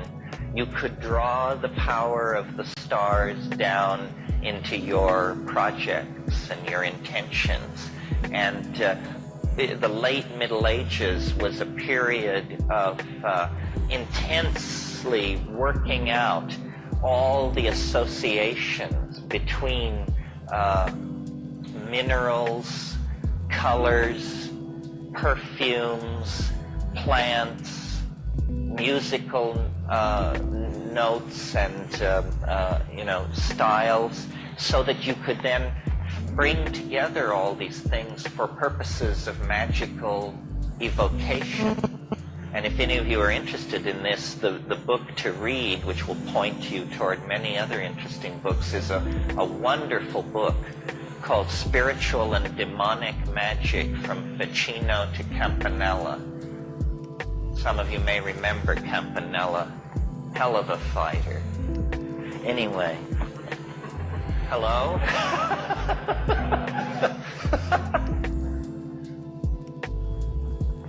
And in the Renaissance, over a period of about 3 generations, this became a real problem, because what starts out as angel magic ends up as out-and-out demonic conjuration. Something which I've noticed my 14-year-old son has an incredibly unhealthy interest in, which I did as well at his age. I hope it's not the family curse coming back.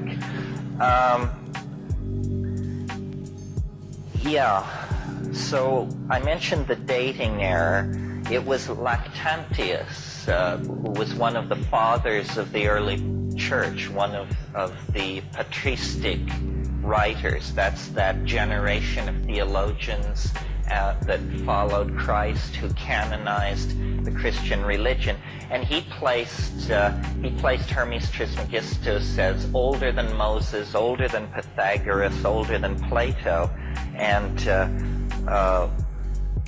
then it wasn't until Marie Casaubon corrected that problem.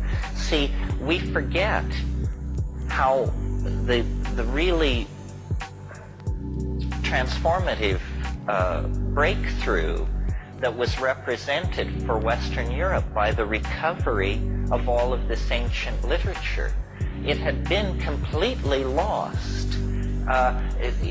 And also a misimpression that probably needs correcting is, I think most people who are not schooled in Western history think that the further back in time, the more quote-unquote superstitious people were.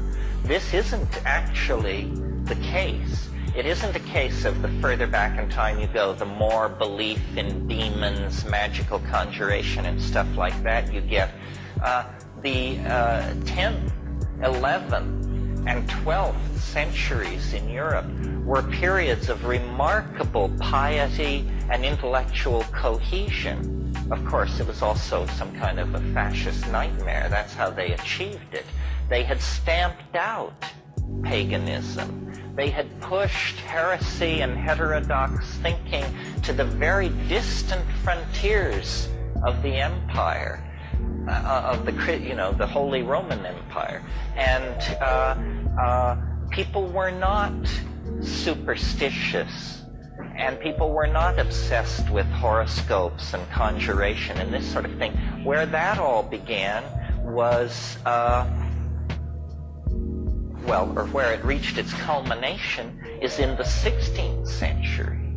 The 16th century, the 1500s, it was the most magical, obsessed century in the last 10. And alchemy and conjuration and talismanic magic and sympathetic magic.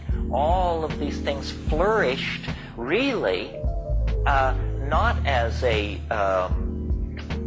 throwback, but as a kind of prelude to modern science. Modern science is an incredibly demonic enterprise. And we will see, as we discuss this stuff, that in a curious and little rarely discussed way, the program, the agenda of magical dissidents in Europe have been entirely achieved by the forces of what we call modernity. It's simply that it has been done in an entirely secular metaphor. I mean, if you take even the trivial belief about alchemists, that they were concerned with changing lead into gold.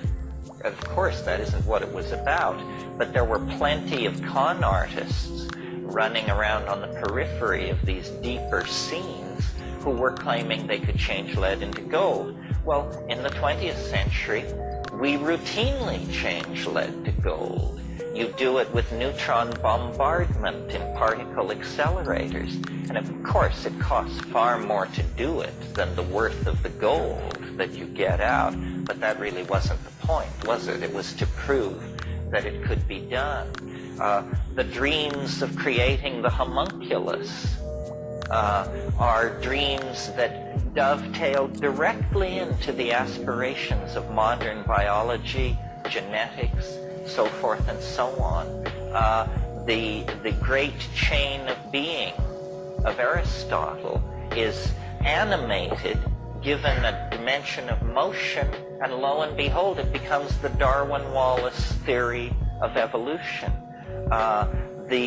Merciliade talks about this, about how all the alchemical dreams of the 15th and 16th century have been brought to fruition in the 20th century, but again, in the absence of magical rhetoric, but certainly in a spirit of magical and Faustian recklessness, for sure.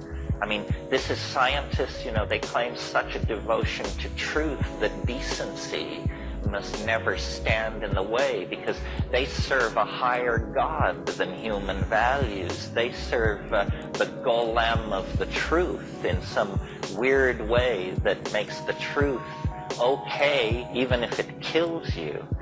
I studied philosophy from Paul Feyerabend, and he used to say at the beginning of his Epistemology 101 course, I will teach you to recognize the truth, and I will teach you to ask the question, what's so great about it? So now you've got the truth, so what's so great about it? It was 1460 when these manuscripts were brought to Florence. Those of you with photographic memories can see the time wave signature as it turns over and heads through the floor. Cosimo de' Medici immediately ordered Ficino to abandon his work on Plato, and the Pymander, which was one of these books, it was the only one which existed in Europe, even in partial form during the Dark Ages. Cosimo died in 1464, but the translation project went forward, and just so you understand, the tree, the developmental process in Western magic goes back to this Florentine translation project. And from there, people who were well-placed got a hold of this stuff. The most important person probably being a person, certainly an unsung hero in the development of Western thought, Trithemius, Bishop of Sponheim. And Trithemius wrote a book. It was really a manuscript. It was never printed as a book in his lifetime, but later, called the Stenographica. And in it, he put forth many of these magical doctrines, and also encryption methods for code making and breaking so that this stuff could be circulated under the eyes of the clergy without causing a problem. And then the development of Western magic splits into two strains. The Bruno strain, Giordano Bruno. I understand he's running for President of the United States this year. Giordano Bruno and his school, he was a Franciscan monk who ended up being burned at the stake. His sin for which he was burned at the stake was he was sitting on a rooftop of one of these Italian city-states one evening, presumably smoking some pretty decent boo that they brought in from North Africa, and he was looking at the stars, and it occurred to him, these things are suns. These little points of light are like the sun. Jesus Christ! And in a single moment, the universe became infinite. And he said, if these are suns, and he just, his mind was boggled, literally. I mean, can you imagine inside the medieval worldview where they have these concentric shells of angels and demons and all this? Suddenly this guy gets it in a single moment, and he sees that the universe is infinite, and he begins to say so. And this is against Aristotle. And the church just goes nuts, and they drive him out of Italy, and he has a whole bunch of adventures in England and other places. Eventually he makes the mistake of coming back to a place in northern Italy where he's betrayed by his patron, and he's burned at the stake for a point of view which all of us take quite for granted. The other strain of magic coming down from Trithemius is the D strain. And it is a bit more accessible to people like ourselves because John Dee was an Englishman and he wrote in English, and so you don't have to conquer 16th century Italian or late Latin in order to read him, although he wrote a lot in Latin as well. Dee is a very interesting character worth spending some time on, because Dee is the last person to be able to unify into one worldview science and mathematics and magic and astrology all together. So he is the greatest magician of his age and the greatest scientist of his age. He designed the navigation instruments that Sir Francis Drake used to go around the Cape Horn and sail up the coast of California. He was an intelligence operative serving Queen Elizabeth on the European continent. He could cast the best horoscope in Europe, and that was his entree into these various royal families of these various capital cities of Europe. And then he was, making maps of battlements and of the deployment of wharf facilities and shipbuilding capacity and stuff like that, and sending it all back to Elizabeth in these codes that he had learned from Trithemius, not personally, but from the Stenographica. And Dee, a very strange incident happened, which was on a cold day in April at his house in Mortlake, which is on the outskirts of London. Now it's completely surrounded by modern London. I should say he had the largest library in England. He had 6,000 books. Sir Philip Sidney and the Queen would occasionally call upon him to shoot the bull. And he was a very learned man. So one day in April of 1582, he's working at his desk at his room in Mortlake, and he goes outside. There's some disturbance in the garden, and he goes outside. And his story, and we have only his story, is that an angel descended in a ball of light and gave him an object which is to this day on exhibit in the British Museum. If you ever have a chance, it's worth hunting it down. It's in the Renaissance Hall, and it's a piece of black polished obsidian, roughly about this big and about that thick and very highly polished. He called it the Shew Stone, S-H-E-W. And what the deal was you could look into the Shew Stone if you had the right talent, and it was a magical theater. There were gods and demons and female spirits and all kinds of things swirling around this thing. Well, for the next many years, the Shew Stone was the major guiding force on Dee's life. And a guy came to him named Edward Kelly. And Edward Kelly, legend has it that he had no ears, which in England at that time meant that you had committed some infraction in the province and they had removed your ears. It was the mark of a con artist. So you couldn't fool anybody else. They took your ears off. So then if you met somebody with no ears and a big scheme, you knew to keep your wallet in your pocket. So this guy Kelly had an immense facility with this Shew Stone. I mean, he could just sit down with it, and it is one of the most puzzling and undiscussed episodes in the evolution of Western thought.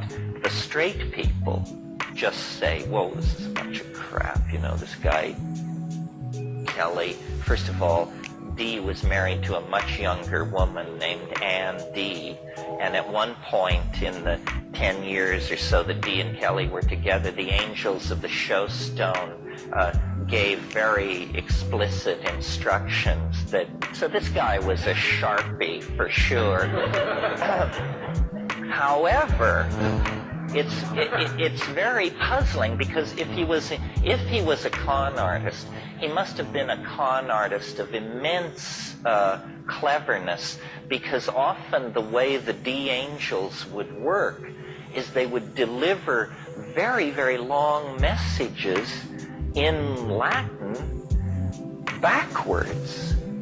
And Kelly would just dictate this stuff at a very rapid speed, and Dee would write it down, and then they would put away the Shew Stone, and then they would very laboriously rewrite this stuff from back to front, and then there would be these long, coherent harangues about what they should be doing, about which courtly figures they should support with money, and who should be introduced to who. It was very political, Well, what kind of a polymathic talent was Edward Kelly that he could invert whole pages of Latin and reel it off and then have it be reconstructed and make sense? Also, we know about this because Dee kept a diary over the years that this was all going on. It's one of the most astonishing books in all of English literature. And until the last 10 years, the 1658 edition was the only edition ever published. It's called A True and Faithful Relation, or in full, A True and Faithful Relation of what passed for many years between Dr. Dee and some spirits, with annotation by Marie Casaubon, the guy who did the correct dating on the Hermetica. And it's very interesting reading. It's, as I say, one of the most puzzling incidents in the whole history of science. What Dee was doing was eventually he came to rest at the court of Rudolf II, Rudolf I of Bohemia, who ruled from Prague. Now, you have to understand, is that a handout? Yeah. Is there evidence of drug use? Not strong enough to warrant any getting thrilled about it. The great awareness of drug use came slightly later, and strangely enough, the drug was opium. It's interesting, the history of opium. You know, we think of opium and its derivatives, junk and heroin, as just the lowest, well, maybe crack is now the lowest of the low, but anyway, it's a real scuzzball drug according to most people's opinion. But did you know that they had been using opium for 3,000 years before anybody noticed that it was an addicting drug? It was not ever noted that opium was addicting until 1611, when John Playfair, a very famous English physician, wrote a book in which he commented on opium and said, once one has begun the habit of opium, it must be maintained unto death. So in the 30 years after Dee, there was a great hermeticist and alchemical thinker named Paracelsus who arose on the European continent. Paracelsus is an interesting guy. He's essentially the inventor of drugs because he was the first person to extract herbs and to get this notion of the essence, that if you have a medicinal plant, then there's something in there which you want to get out and concentrate. He called his school of alchemy iatrochemistry, the doctor's chemistry, and he invented pills of the ordinary sort, and he said, I have made a great discovery. The center of my alchemical opus rests with the magic of laudanum, which was, of course, gum opium. There was a craze in the late 15th century among alchemists for opium. The alchemist von Helmut, he signed some of his alchemical tracts Dr. Opiatus. He was the first croaker. Somebody had a question? Yeah. The fall of Eleusis. Well, as you all probably know, Eleusis was a cult site near Athens on a plain. There's now a big lumber yard there the last time I was there. But anyway, it was this plain, a very fertile plain outside of ancient Athens, and they celebrated the greatest of the Greek mysteries there. They celebrated, it was a biennial, a twice yearly festival.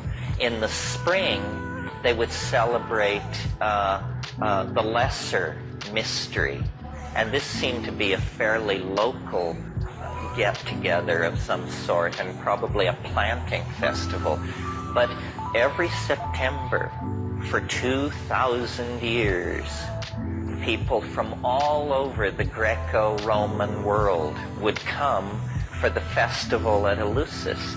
And the rule was, first of all, it was open to everyone.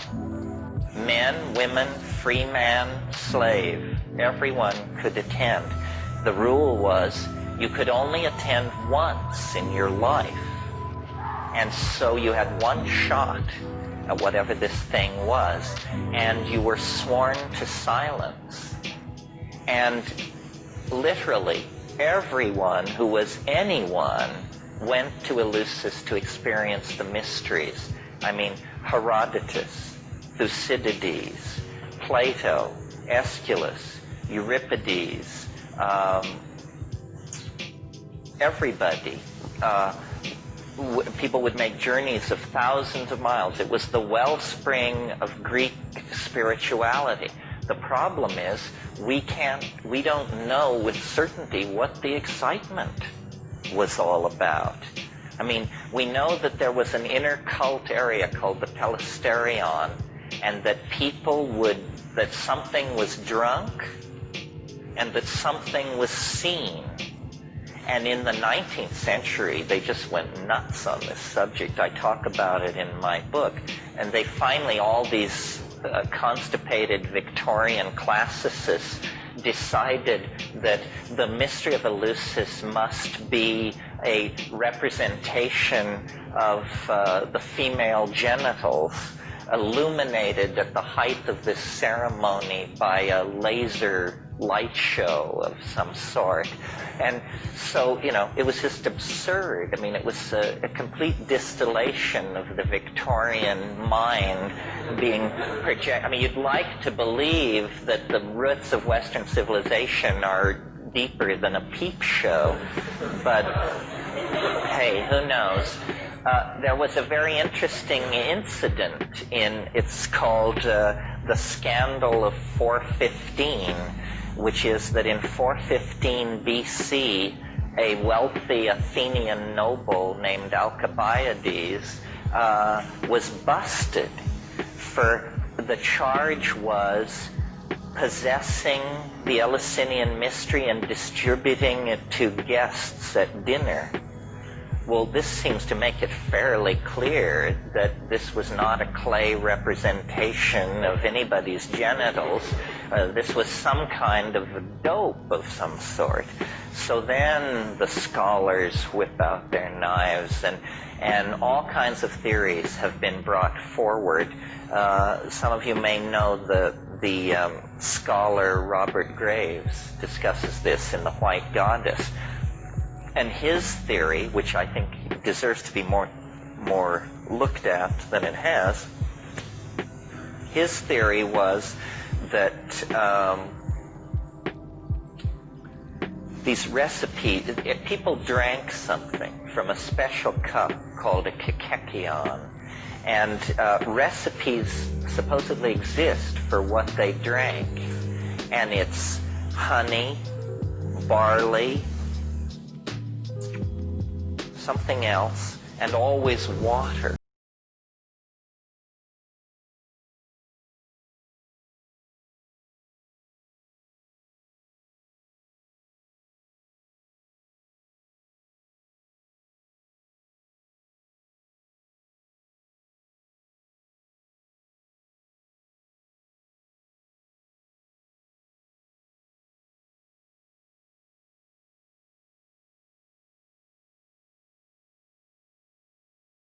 Is in order that there can be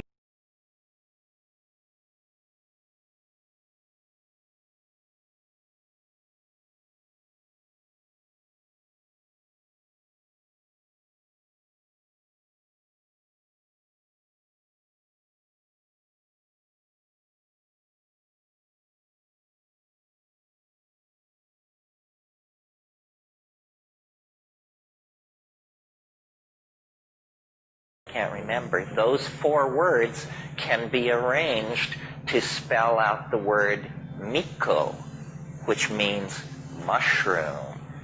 So Robert Graves was convinced that a psilocybin mushroom lay behind the Eleusinian mysteries.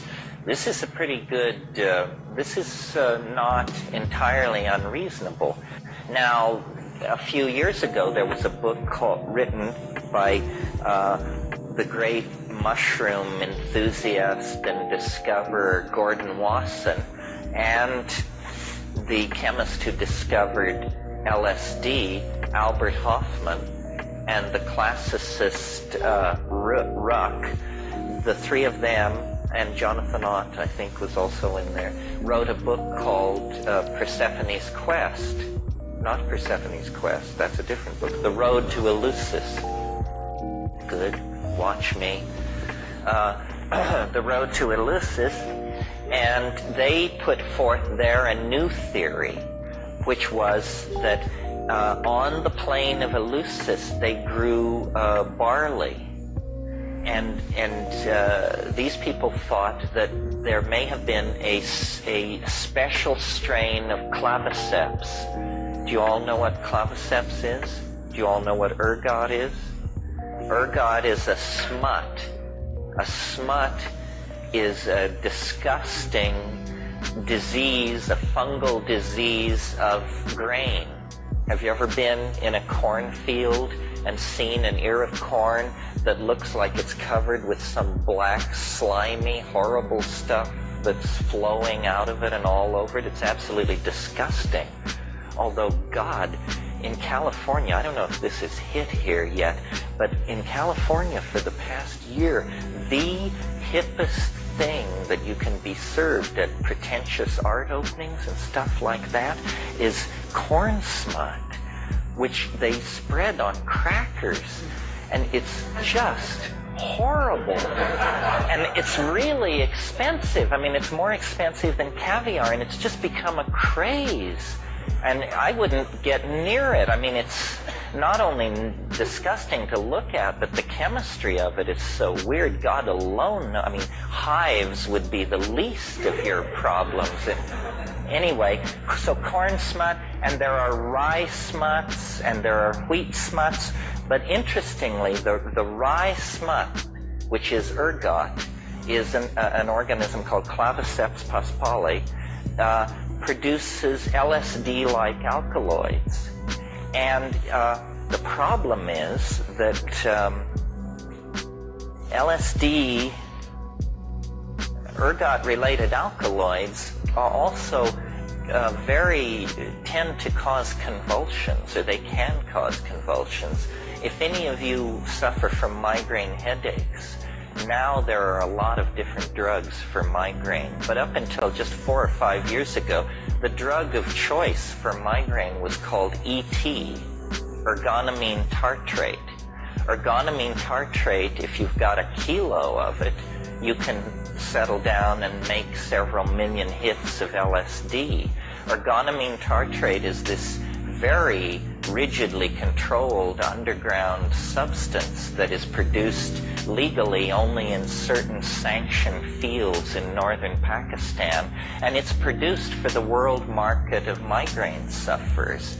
And you get these little tiny blue pills. I have migraines. I used to take ergot, but I've gotten it under control. But anyway, it's the drug of choice for migraine because it constricts the blood arteries going into the head.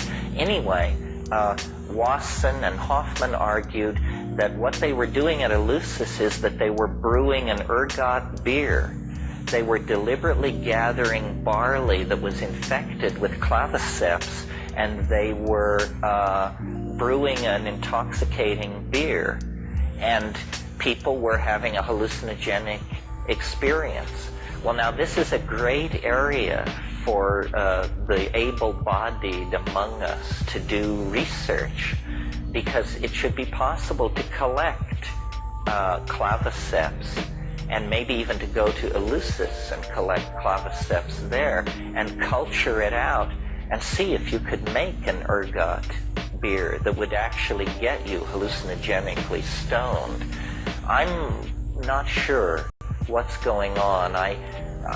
Ergot is a dangerous substance. I remember an anecdote once. Many years ago, I knew these people who occasionally dealt illegal substances, and one day they were moving some ET to somebody, and they asked this guy there if he would take this ounce of ET and deliver it to this certain address. And when they gave it to him, they said, "Now, this is ET, so just leave it alone." And he got out in the car and he opened up the baggie, and it was this white powder, and he said,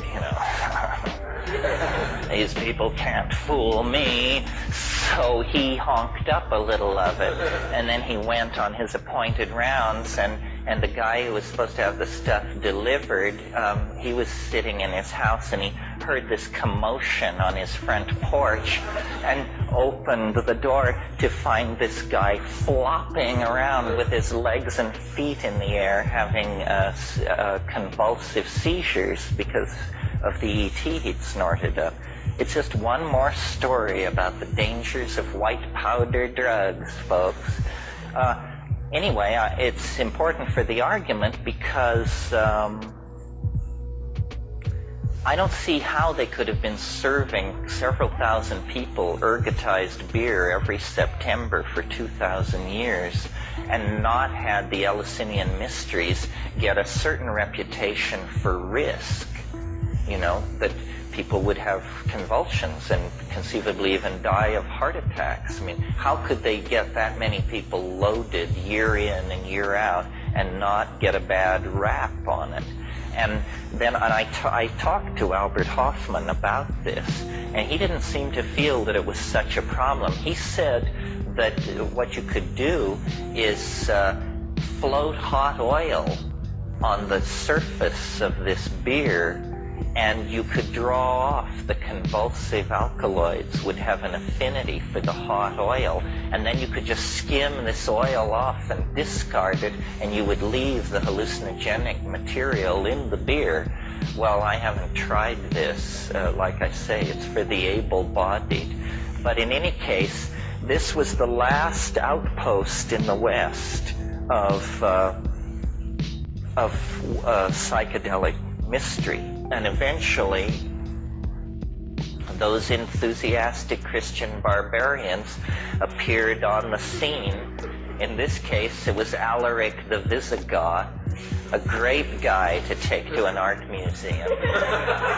And, they smashed it all to pieces. Alaric the Visigoth was kick-ass. People don't realize that these barbarian invasions of the late Roman Empire, the Vandals took over a huge swath of North Africa. They didn't just stop at the bottom of the boot of Italy or on the Peloponnesian Peninsula. These guys just kept rolling. And huge parts of Africa were under the control of Visigoths and Vandals. North Africa, Carthaginian coast of the Mediterranean. And that was the end of the Eleusinian mysteries. But it shows how late this mystical psychedelic impulse persisted in Western civilization. See, the thing that gave the Greeks their genius was that it was a mingling of a northern mentality coming out of Thracia and places like that, meeting a very old, mystical, feminist culture that had its roots 10,000 years deep in Saharan Africa via Egypt and Çatalhöyük in Turkey.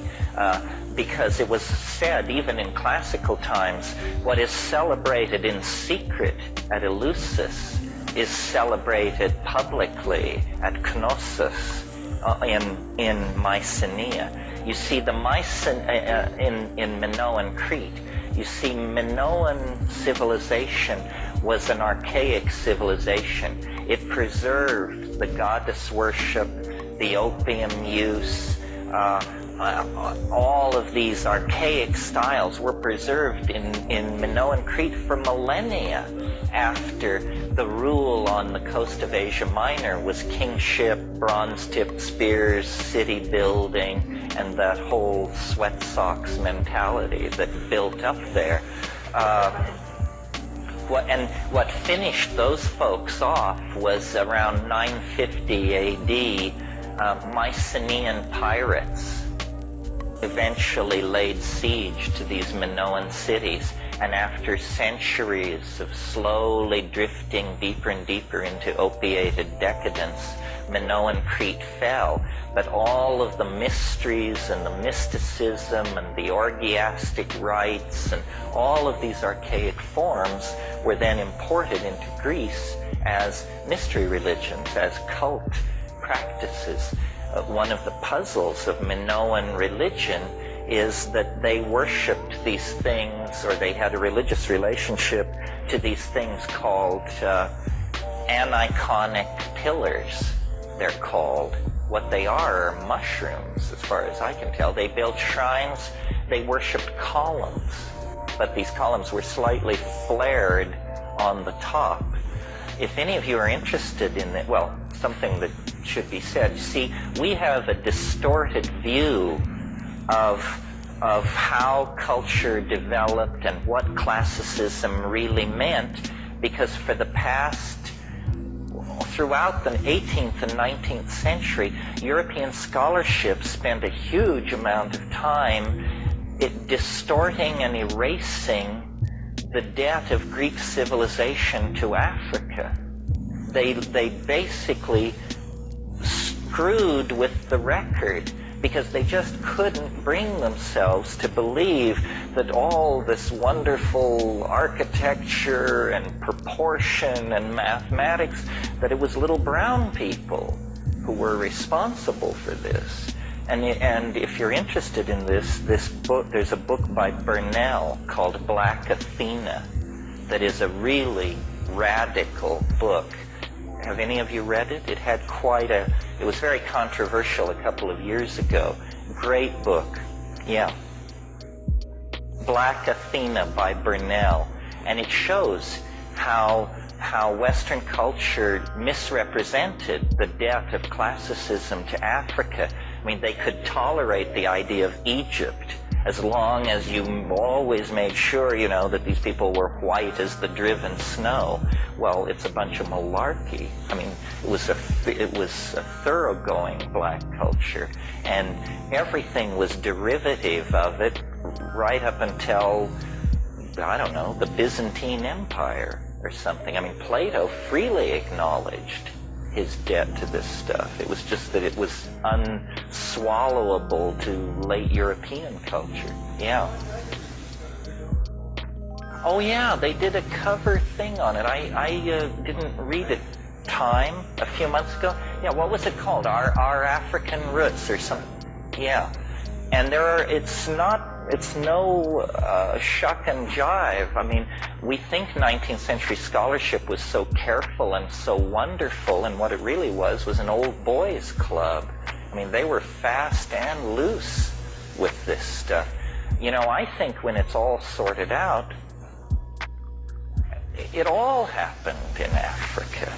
I mean, language, religion, symbolic activity, theater, all of this stuff was in place in Africa from, say, 20,000 BC up until around 9,000 BC in the Saharan grasslands, which then, because of drying, these people were forced into the Nile Valley and into a different cultural style.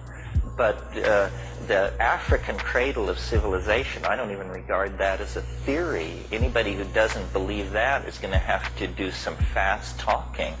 And, there's been this recent effort to say that the Australian Aborigines broke off very, very early. But, it's pretty specious, I think. You probably all know the theory of Eve, and the fact that you can trace the maternal line through the episome of the mitochondria. So you can it's actually now believed that every human being on Earth is descended from one woman. And this woman lived in Africa less than 200,000 years ago. It's really amazing. All other human lines have been quenched somewhere along the line. Her progeny were phenomenally successful. And this is, I would say now, the strongest theory about this now is the Eve theory. When it was first propounded, it was thought to be screwball, but that's because the physical anthropologists didn't really understand how the molecular geneticists achieved this conclusion. Once it was explained to everybody, it's pretty clear, you know, that we are all descended from one single female human being. Not that there weren't other human beings that she was embedded in as a society, but none of those lines of descent reach to the present. Yeah. When you said Minoan civilization is decadent, what does it mean? Well, it was decadent in the sense that it went into a kind of a deep freeze. The level of change in the last 1,000 years of Minoan civilization, the dating of ceramic and stuff like that is almost impossible because they were completely static. They were unchanging for a very, very long time in that late phase, and that's when these opium tallies were rising like crazy. Yeah.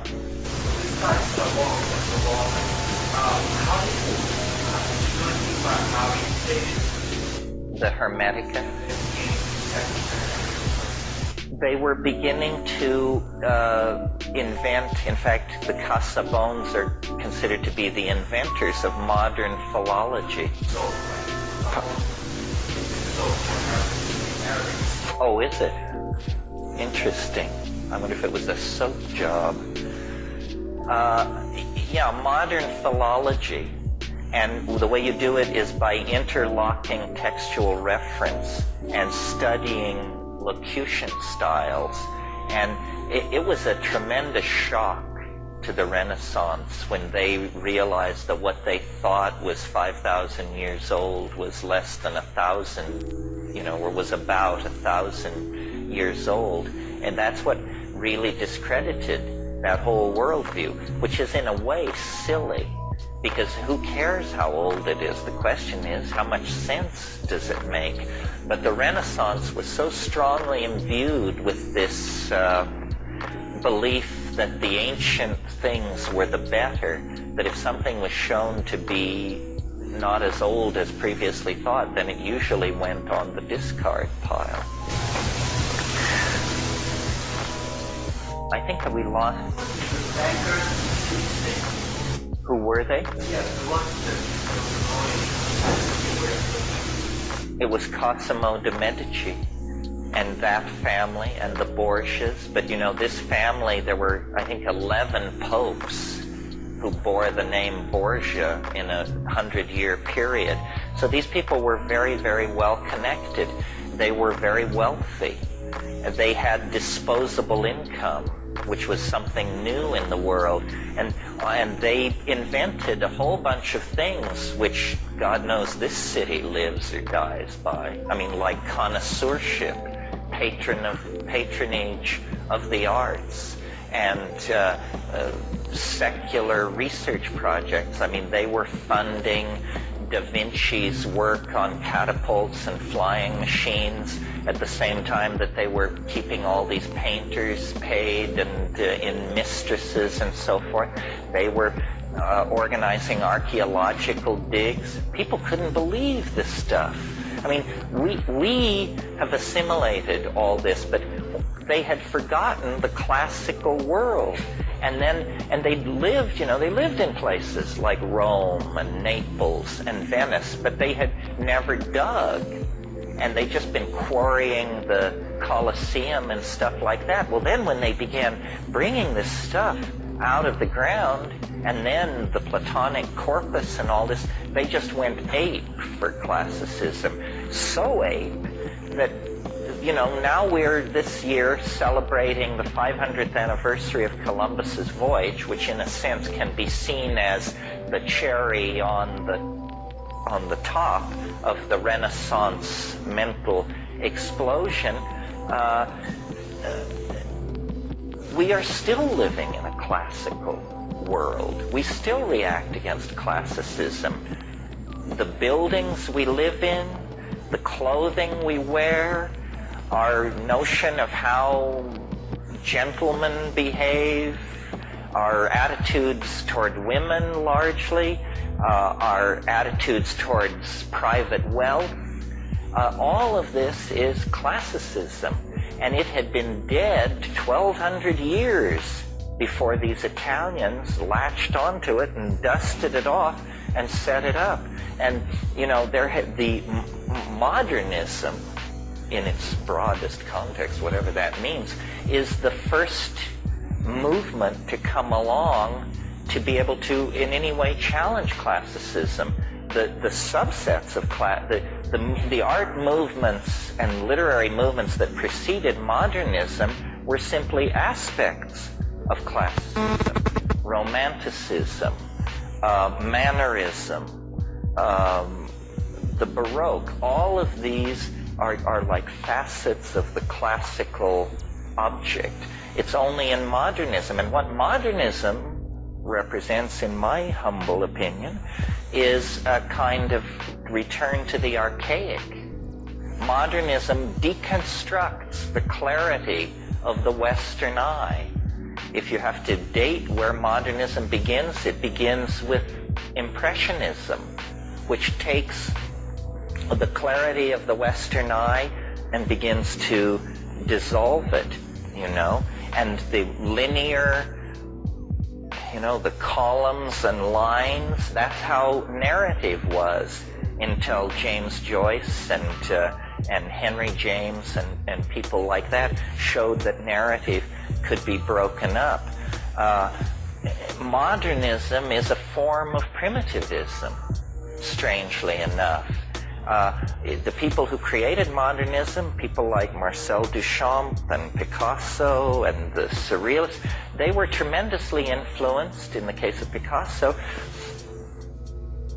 by African art, masks and sculpture, stuff that had never been seen in Paris in 1905 through 15, and everybody was tremendously excited by it. So modernism is part of this much larger phenomenon which I call the archaic revival.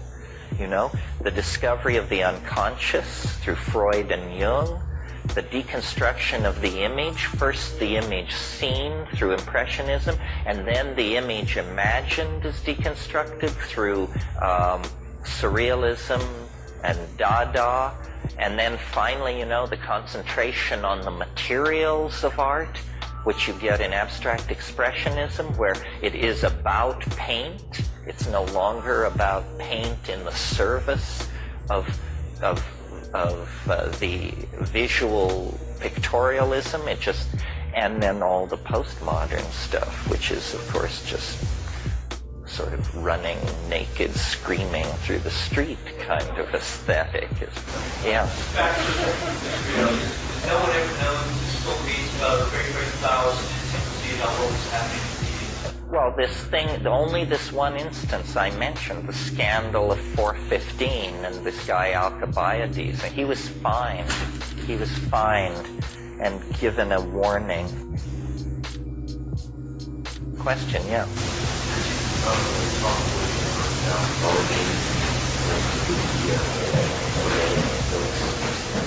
Yeah, the origin. Good question. See, what happened? I mean, it's very interesting. Some of you who are interested in Heidegger may know a wonderful essay by Hans Jonas called The Gnostic Temperament. And what he's saying in there is that the attitude, the psychology of the late Roman Empire, let's say Rome from AD 150 to 400 or so, was strikingly what we would call modern. That a profound kind of exhaustion entered into the Roman psychology in that late phase. They became, you know, a good definition of decadence is it's sophistication without feeling, you know. And it's Camille Pallia's definition, by the way. And the Roman Empire made the emperor a god, Well, imagine the cynicism that would pervade our society if you were under state order to light candles to George Bush. I mean, you know, we're free to think of the man as a jackass, and it's not heresy. I mean, it may be bad taste, but it isn't heresy. And the Roman Empire expanded so rapidly and took in so many different kinds of people. I mean, there were, you know, the Jews at the end of the Mediterranean. The Parthian Empire had been partially incorporated into the Roman Empire. Egyptian mystery religions and African folk religion, barbarian Celtic ideals were being imported in, and it became and the state religion, the religion of the emperor as God, was fairly tolerant. You had to burn a candle to Caesar, but you could also burn a candle to Astarte and Thoth and Hermes and all these other people. What got the Christians in trouble was they wouldn't give Caesar his due, even though it says to do this. You know, they kept claiming that they had some kind of political agenda. They kept expecting the return of a political figure. The Romans hated that because they saw it as a political force. Well, in that situation then, you see, you have to talk about early Christianity to get this stuff in context. People don't understand how shaped our knowledge of the origins of Christianity are, with good reason, because a religion wants you to believe that it's all very cut and dried. There are real mysteries surrounding the birth of Christianity. Let me just run through it a little bit. We all know, or most of us know, if you're not completely secular, the Christmas story. And it begins, and Caesar Augustus decreed that a census should be taken of all the world, and each was going to his village to register. You all know this story? And so this explains why a pregnant Galilean woman, 9 months pregnant, is 110 miles away from her home village in Jerusalem. We're told that they are obeying the dictates of Caesar Augustus to participate in this census of the empire. And we're told that Pontius Pilate was procurator of Judea at this time. There was no census ordered by Caesar Augustus. No record exists of this anywhere. And if this had happened, it would have been an enormous bureaucratic task involving hundreds of clerks and the coordination of data from all parts of the empire. It would have been a shtick of some sort. And there's nothing, only this reference in the story of Christ. Well, you know, weird. Okay, so then you move on. The assumption is that Christ was born in 6 BC under the conjunctio maximus of Jupiter and Saturn. That places, if you believe the Gospels, that he was killed at age 33. That means the crucifixion must have been in 27. Well, there is no reference to Christ outside the Gospels until AD 71. What was happening between 27 and 71? It's damn near 50 years. And the whole thing falls silent. And then what we get AD 71 in, I think the Roman, I guess it's in Suetonius. Suetonius, who was a Roman historian and contemporary, he says in a long rap about something else, he says, Jews have recently come to Rome and caused public disturbances at the behest of their leader, Crispus. This is as close as we get. We don't even know if Crispus is Christ. We just accept that this must be so because Suetonius is telling us that Jews of a religious type have come to Rome and caused this agitation. some people have even wanted that Christianity was invented in the late 60s, and that there never was a person named Christ, that zealots who were preparing the uprising of 69 against the Roman Empire created a mythical figure of a generation earlier, and used this mythical figure as a symbol of their rebellion. It would be sort of as if we were to get into Joe Hill. You all know who Joe Hill is? The engine of socialism is a-slippin' back. Come on, all you workers, shovel sand on the track. Joe Hill was a martyr to social reform in this country. I believe he was shot by a firing squad in Utah in 1913. Well, we could reach back to Joe Hill and make him the founder of our movement and say what a great guy he was and collect stories about his life, and we could use it to center ourselves and build a kind of social reform movement in the name of Joe Hill. Yeah. The Sacred Mushroom and the Cross. He basically says something very much like this. I don't know about that. I just think it's very peculiar that we know so little about Christ when he had such a major role to play. I mean, take a guy like Mani. Mani, the founder of Shamanism, who was born in, I think, around 320, God, we know everything about Mani. We have his tax returns. I kid you not. We have the guy's tax returns, and we know what he looked like, we know who his friends were, we know he had marital problems. A real person, you know? And yet his religion was stomped into oblivion. So there's something funny about all this. And of course, Christ is no ordinary person. Christ is the third person of the Trinity, God incarnate. This is a claim, this was an idea that had been around for a few hundred years. You all have heard of Dionysius, who most people tend to connect to Bacchus, the drunken late Roman god of wine. But the early Dionysius is a much, much weirder figure. The early Dionysius is an androgyne, always in the company of women, a god of ecstatic frenzy.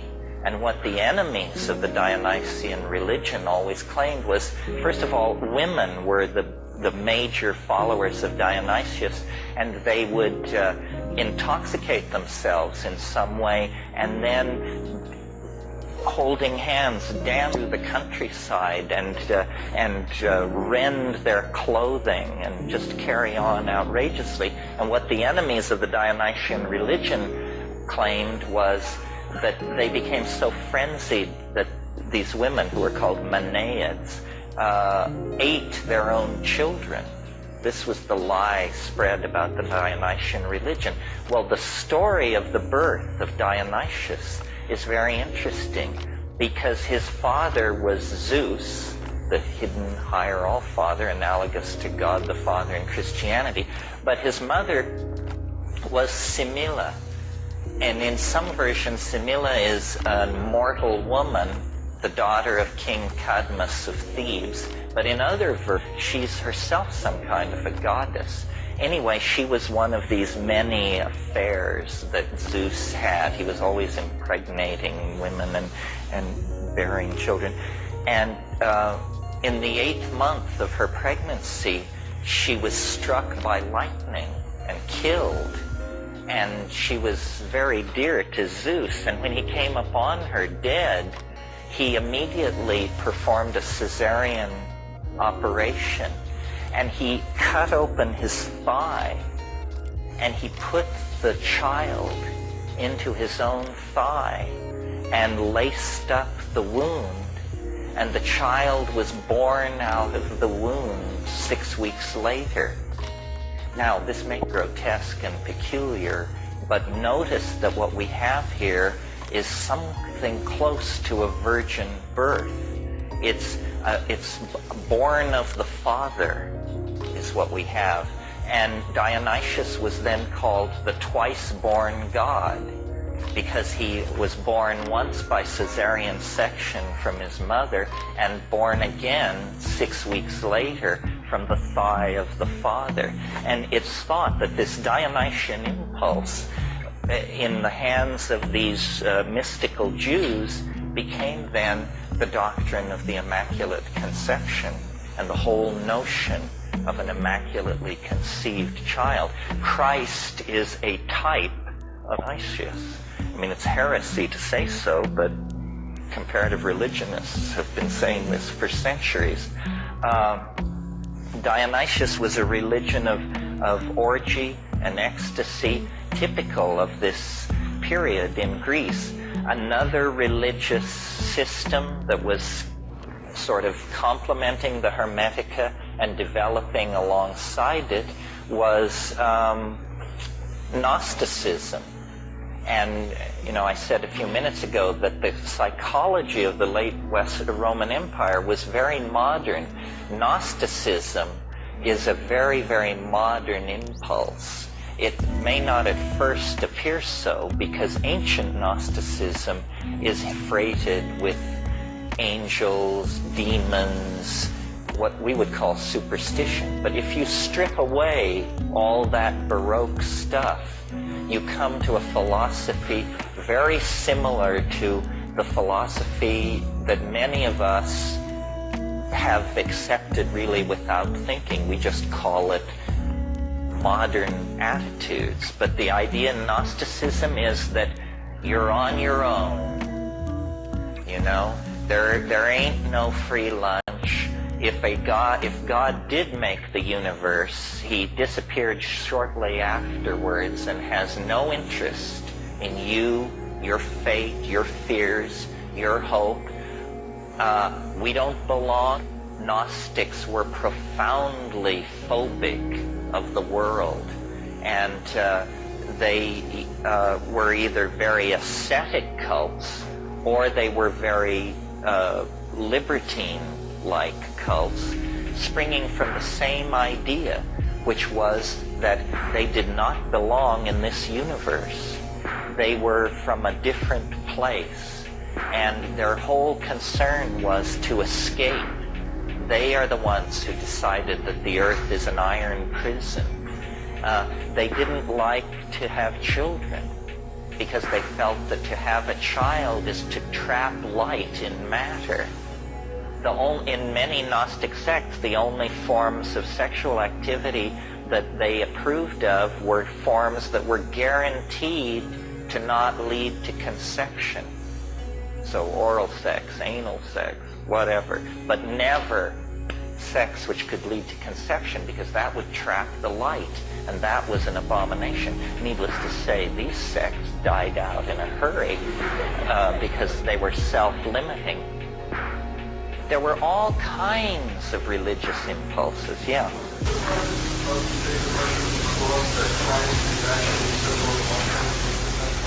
Yes, he said that these zealots were using Amanita muscaria as a sacrament, and that Christ was a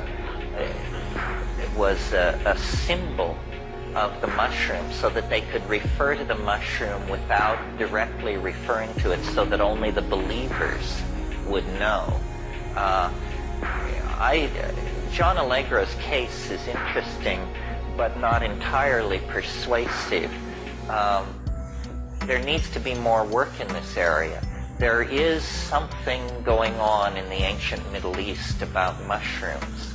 It's hard to reconstruct, first of all, because the climate itself has changed so much that there are no mushrooms. But the evidence is pretty strong and getting stronger that there was mushroom use. I reproduced in my book a picture of a mushroom object, and I was hoping I had another one here, but I guess I left it back at the apartment. Mandaeanism, which is an old cult in that part of the world, forbids the use of mushrooms, which is puzzling since there are none, and they don't forbid much, but they go way out of their way to forbid mushrooms. Out of all this turmoil, it was very much like modern times. The whole Hellenistic world was awash in religious speculation. On every street corner, they were casting horoscopes and prescribing diets, and there were the temple prostitutes. So there was a whole hedonic element in sexuality. Orgy was a style in some religious organizations. And out of all of this religious foment, Gnosticism, Hermeticism, Chaldean oracularism, Jewish syncretism, so forth and so on, and Christianity was in there. But it was just one in the crowd, but with sharpened elbows and a sense of organization, it was able to slowly worm its way into a position of dominance. The real Christians, whatever that means, probably were stamped out under the name of pagans. You see, what happened was the message of Christianity was that the end of the world was imminent. This is the other thing that they were into that has also reemerged in modern times, is the imminence of the end of the world. And so for about 180 years after Christ, or 150 years, everybody just was like so stoned out on this rap that no serious organization got done. And they just waited for the end of the world in little communities, practicing voluntary poverty and, doing their thing. And then it began to slowly dawn on people that it had been a long time since the Messiah's promise. And it was kind of stretching out a little. And so then certain mentalities in that situation said, this, return of the Messiah is all very well, but I think we should get some real estate under our control and begin a vigorous building program and maybe found some schools and stuff like that. So these religions began to turn away from their end of the world ecstatic millenarianism and to see themselves as organizing for the long haul. And it was in this atmosphere that the Hermetic books were produced and written down. The chief magical ritual of Hermeticism is the invocation, the ability to call stellar demons down into statues. And then these statues prophesy. And this is why Christianity it takes the Jewish aversion to idol worship and just raises it to a whole new level of intensity, because they were freaked out by this animating of statues with stellar demons thing that the Hermeticists were into. Yeah. What really happened? Well, this is a good question, when you're reading a 1,500-year-old account of a magical invocation, if we are to believe them, what happened was, by singing certain songs, burning certain incense, and performing these rituals at certain times that were astrologically correct, they could cause these things called decans, which are zodiacal demons of some sort. There are 3 decans to each zodiacal sign. See, modern astrology has largely forgotten this. There are people who do decanic astrology, but you have to pay through the nose because, of course, this is a lost and dying art. But they would somehow be able to draw these decans down into the statue and then they could extract knowledge from the statue. And this would lay the basis for these sympathetic magics, which were then later developed in the Renaissance. It's quite powerful, actually. This is why this book I recommended is so interesting, the one on spiritual and demonic magic by Walker, because it shows you how by you living a certain life, these Renaissance princes were incredibly wealthy. So you have a suite of apartments which overlook, the Plaza San Marco in Venice, and certain colors are prescribed that the walls be painted. You only wear certain kinds of robes made of certain materials. You perform your magical invocations at certain times of day, burning certain incenses. And they were big on fresh air and light. It isn't the dark image of magic that we get of, the stirring cauldron and the bat-faced familiar and all that. No, it's all about open air, light, wind blowing through, flowing silk robes. They were angelic magicians, is what they were. And they were evoking these things through the use of sigils, which are magical symbols. And then there became stress on magical alphabets. Enochian is one of these magical alphabets, or languages, rather. John Dee, remember I mentioned the whole 10-year episode with the showstone. Well, one of the subjects which these entities that Dee and Kelly were dealing with returned to again and again and again were the Enochian, this language which they said was the true language that Abraham used to communicate with the angels. And it has a special alphabet, an alien alphabet, and there's even been published an Enochian dictionary of some 4,000 or 5,000 words. There was a very bizarre, this is just a footnote, but a very bizarre episode in the mid-1950s. There was a woman who was a kind of clairvoyant, and she was in contact with flying saucers. I mean, now everybody and their dog is in contact with flying saucers, but at that time it was fairly rare enough that she became an object of interest to the CIA. And at one point she was in the CIA building in Langley, Virginia, and they were interviewing her, and she said, well, there's a flying saucer right outside the window.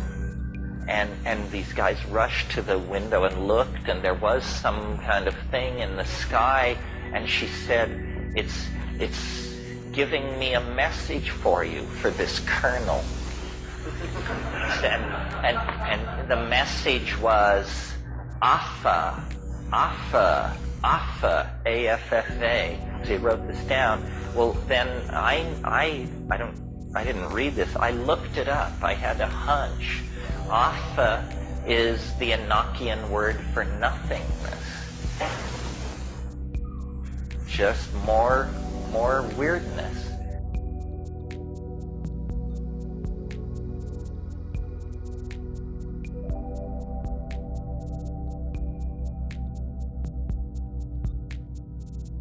One fine day you realize, to your astonishment, there is no way at all of having your mind anywhere else but in the present moment. Because even when you think about the past or the future, you're doing it now, aren't you? And that results in a very curious transformation of consciousness. You feel that the present moment is flowing along and carrying you with it all the time. Just like the flow of the Tao. The flow of the Tao is what we would call the flow of the present. See? And you're with it. There's no way of being anywhere else. The Zhongyun, the book called The Unwobbling Pivot, says the Tao is that from which one cannot deviate. that from which one can deviate is not the Tao. Or to put it into the form of a Zen story, the master Joshu said to Nansen, "What is the Tao?" Nansen replied, "Your everyday mind is the Tao." Joshu asked, "How do you get into accord with it?" Nansen replied, "When you try to accord, you deviate."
First of all, I'm going to talk about ideas which come strictly out of Lao Tzu's book, the Tao Te Ching.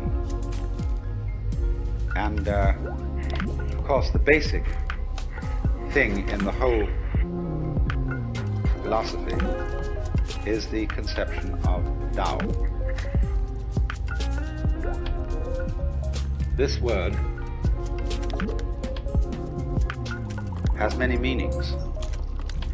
And the book of Lao Tzu starts out by saying that the Tao which can be spoken is not the eternal Tao.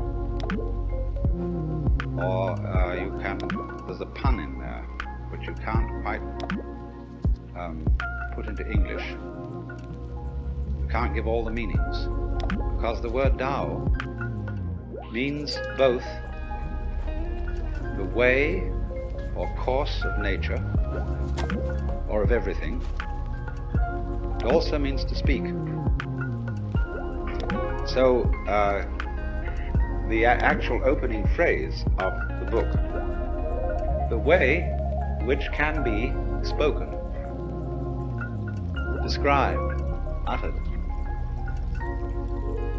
Then give it its second meaning, the way that can be traveled is not the eternal way.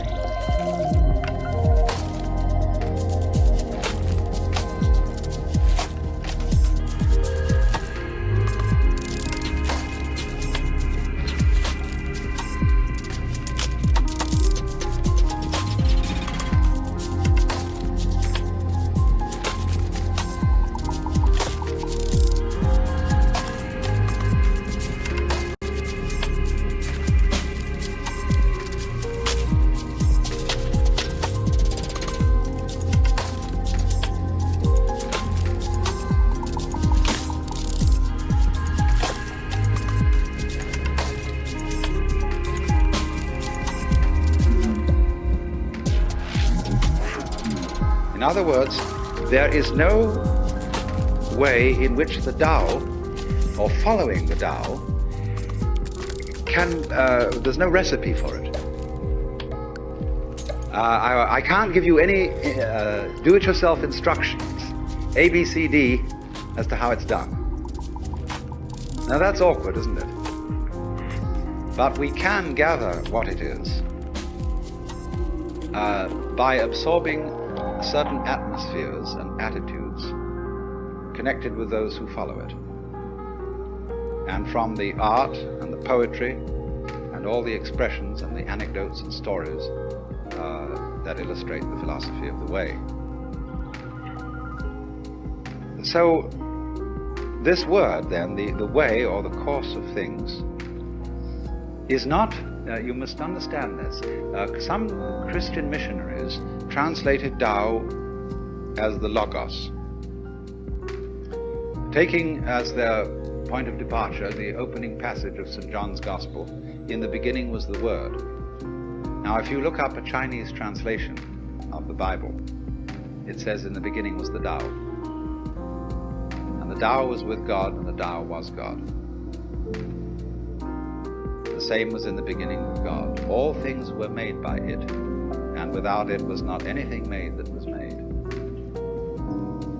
So they've substituted Tao there. Now that may make a very funny effect on a Chinese philosopher, because the idea of things being made by the Tao is absurd.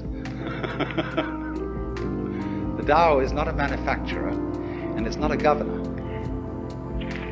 It doesn't rule, as it were, in the position of a king.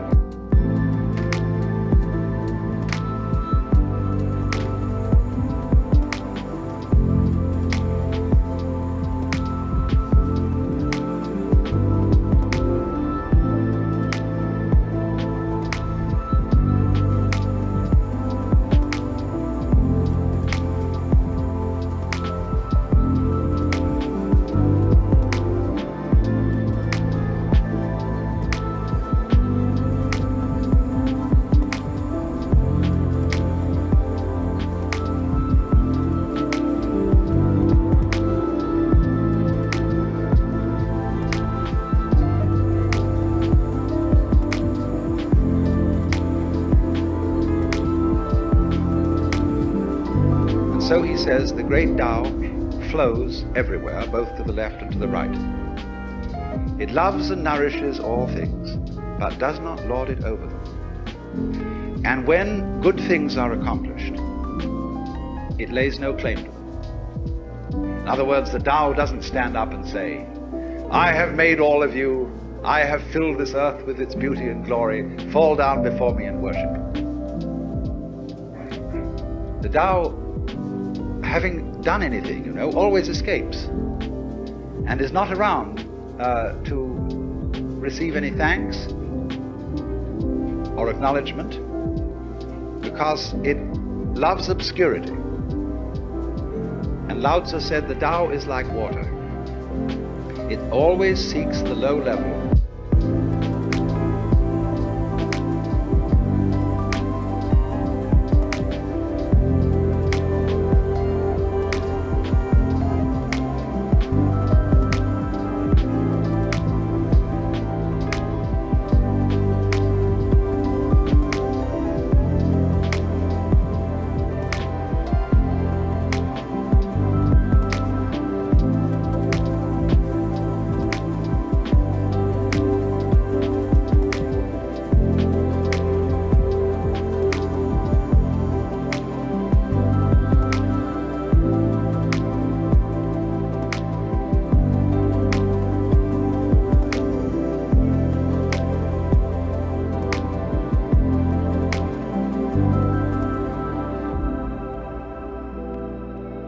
So it's a very mysterious idea.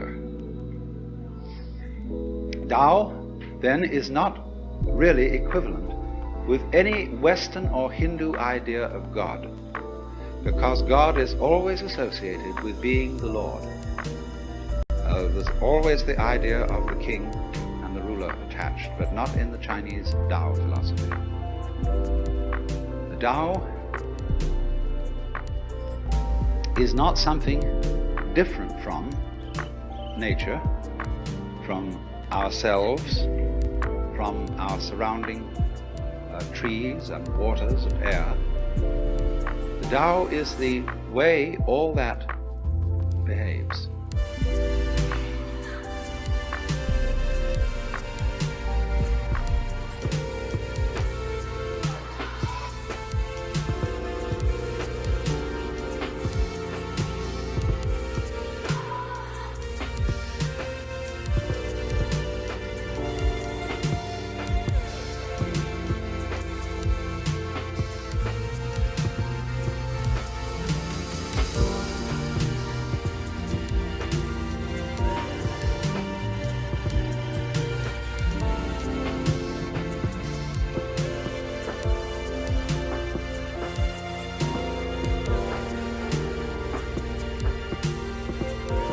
And so The basic Chinese idea of the universe is really that it's an organism. And as we shall see when we get on to Zhuangzi, who is the sort of elaborator of Lao Tzu, he sees everything operating together so that nowhere can you find the controlling center. There isn't any. The world is a system of interrelated components, none of which can survive without each other. Just as in the case of bees and flowers, you will never find bees around in a place where there aren't flowers, and you will never find flowers around in a place where there aren't bees or insects that do the equivalent job. And what that tells us secretly is that although bees and flowers look different from each other, they're inseparable. They, to use a very important Taoist expression, they arise mutually.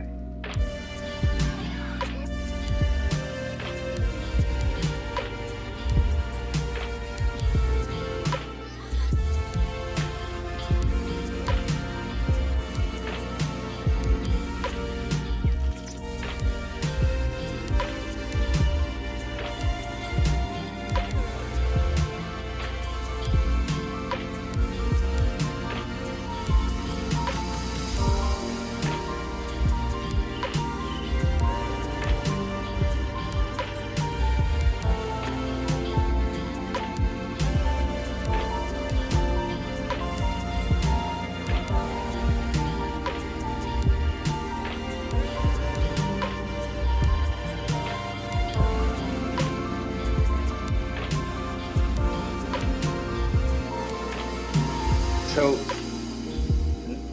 you could say positive and negative, to be and not to be, yes and no. Light and dark arise and mutually come into being. There's none is cause and effect. It's not that relationship at all. It's like the egg and the hen. So as the bees and the flowers coexist in the same way as high and low, back and front, long and short, loud and soft. All those experiences are experienceable only in terms of their polar experience. So the Chinese idea of nature is that all the various species arise mutually because they interdepend. And this total system of interdependence is the Tao.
mutual arising is the key idea. To the whole thing, it is the most important thing to grasp. Because you see, we think so much in terms of cause and effect. We think of the universe in Newtonian ways. And in that philosophy, the world is all separated. It's like a huge amalgamation of billiard balls. And they don't move until struck by another, or by a cue. And so everything is going tock, tock, tock, tock, tock, tock, tock, tock, tock, tock, tock, tock, all over the place. One thing starting off another in a mechanical way. But of course, from the standpoint of 20th century science, we know perfectly well now that that's not the way it works. We know enough about relationships to see that that mechanical model which Newton devised was all right for certain purposes. But it breaks down now because we understand relativity. And we see how things go together in a kind of connected net.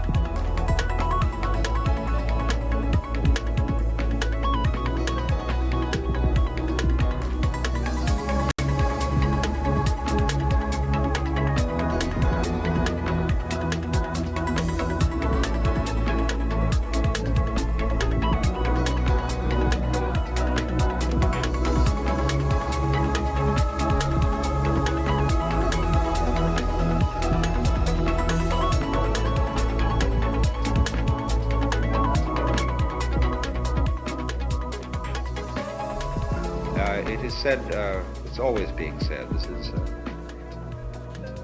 you read this in every art book about Chinese art, that in Chinese painting, man is always seen as in nature, rather than dominating it.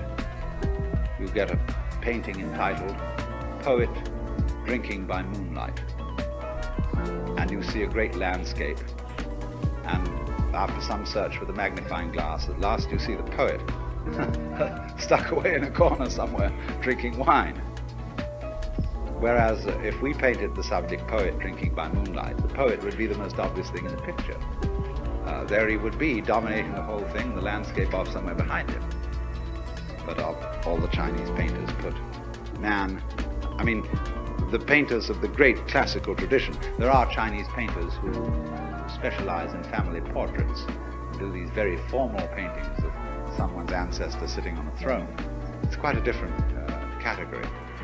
But the Taoist-inspired painters, Zen-inspired painters, have this view of man as an integral part of nature, something in it, just as everything else is in it, flowers and birds, and not there, sent into this world, commissioned by some sort of supernatural being to come into this world and farm it, and dominate it. So then, the whole conception of nature is as a self-regulating, self-governing, indeed democratic organism. But it has a totality. It all goes together, and this totality is the Tao.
web of life.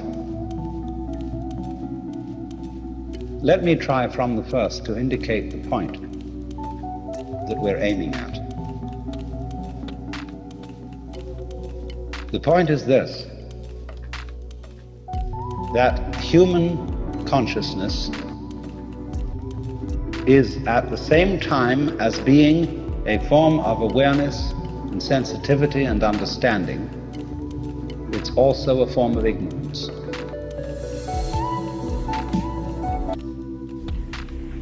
When I last talked about Zen, I was discussing it as a dialogue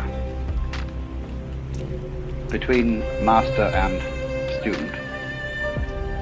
And I was discussing it to a great extent in relation to Far Eastern culture, how it is in effect a method of liberation from the culture. All of us need to be liberated from our culture to a certain extent, because education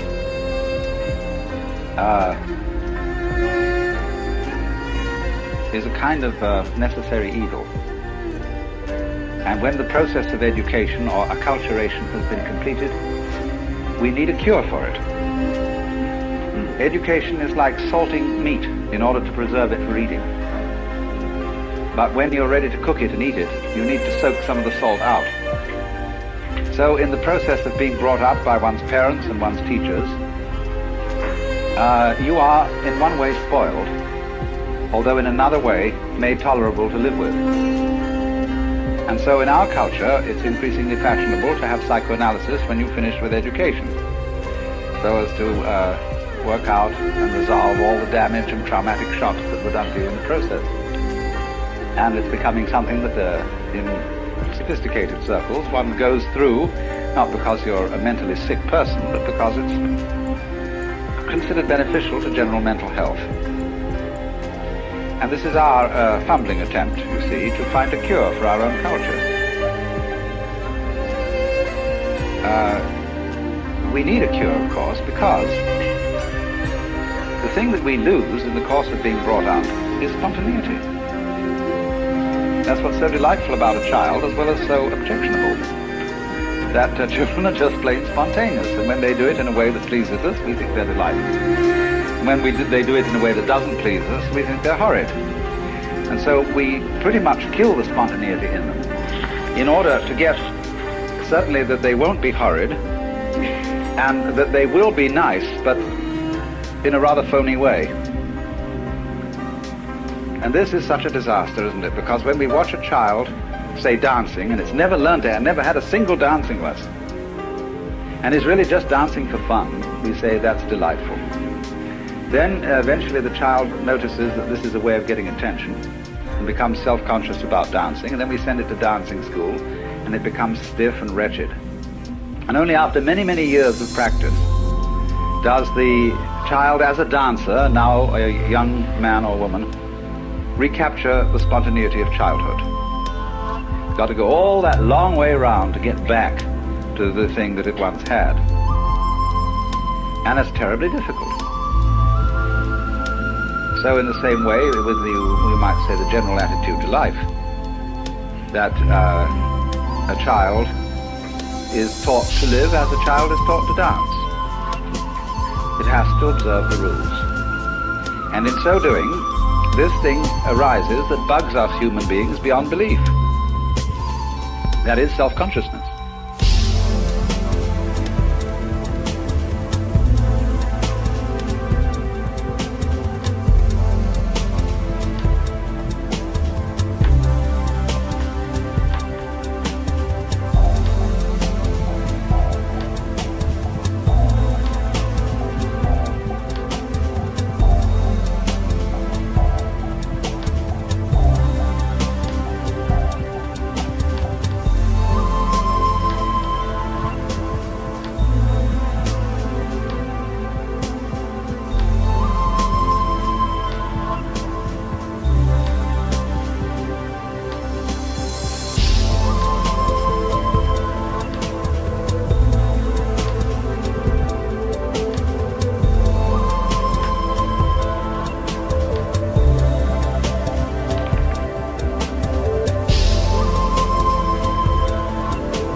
Self-consciousness is, in one sense, our pride as human beings. It's the great thing we have. We can not only be happy, but we can know we're happy. We can not only think, but we can think about thinking. And therein lies the whole possibility of reasoning. To think about thinking, to know about knowing, to be aware of what one does. Herein is the whole birth of a rational control of behavior, which you might say is the glory of civilization and the glory of man. At the same time, it's a perfect pest, because how do you know when to stop thinking about thinking?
For instance, you think over a problem, you've got to make a decision. How long should you think about it? How much evidence should you collect before you take a step? You never know.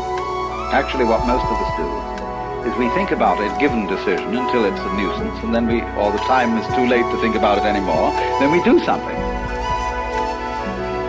We never are sure that we decided the right thing. And one of the troubles about thinking about decisions is there are ever so many unpredictable variables that come into everything. And you may work out the most perfect business contract and everything is fine, but you didn't bargain for the banana skin that you were going to slip on your way to your partner's office or whatever it was. Such things couldn't be predicted in any amount of decision making.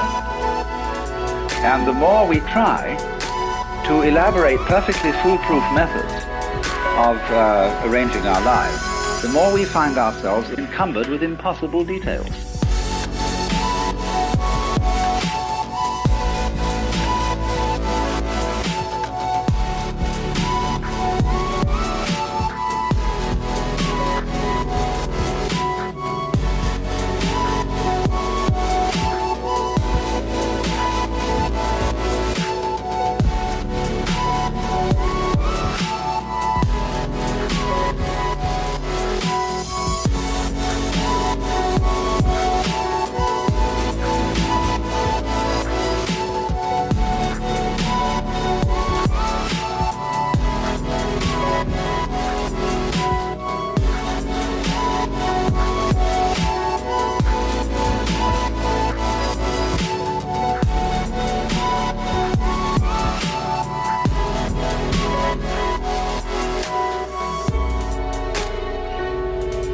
That's the fallacy of too much law.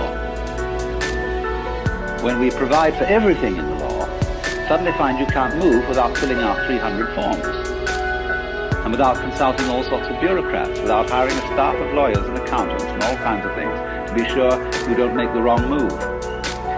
After a while, the game ceases to be worth the candle. I mean, life becomes so safe that it's not worth living at all. So this is one of the problems of being self-conscious. And all education, you see, is an instruction in self-consciousness. What do you learn in education? You learn fundamentally words. In other words, symbols about reality. And through words, we're able to talk about living. And so think about living. And and so have knowledge about it. You see, no knowledge is academically respectable knowledge unless it's knowledge in terms of words or in terms of numbers. That is to say, in terms of a symbolic language about life.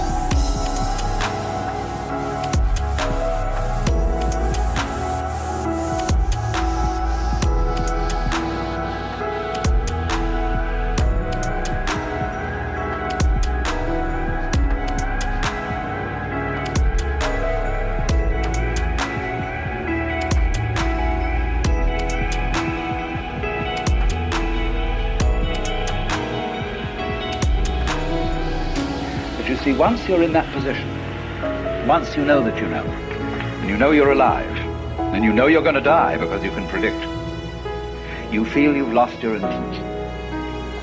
Something's gone wrong. This, in the Christian tradition, was the knowledge of good and evil. What it says in Hebrew is not exactly moral good and evil that was known as a result of eating the fruit of the tree, but what was advantageous and disadvantageous. It gave you the gift of being like God. That is to say, the gift of being able to control the course of events. And anybody who controls the course of events, you see, probably puts himself in the situation of the sorcerer's apprentice. The Lord looking down there and says, okay, you wanted to be God, man, you go ahead and try.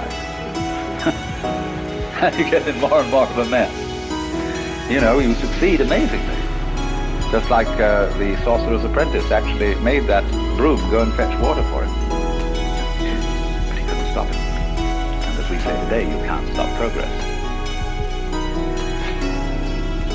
So, then the whole problem of self-consciousness is that you're always in a dither and a doubt. We call this anxiety.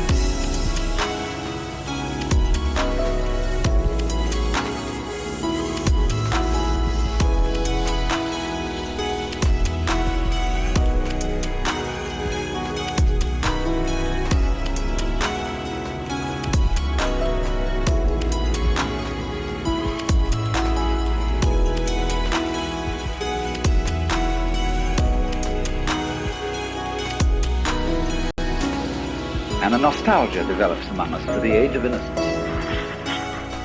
Would it be nice not to have to make any decisions, to act entirely on whim? And if you got into trouble, well, that would be all right, because you wouldn't have been worrying about it. See, when a moth mistakes a candle for its sex call, which is what happens, that's why moths fly into candles, the moth makes a mistake and powie, it goes out. That's that. Moth doesn't worry on the way to the candle whether it's going to get burned.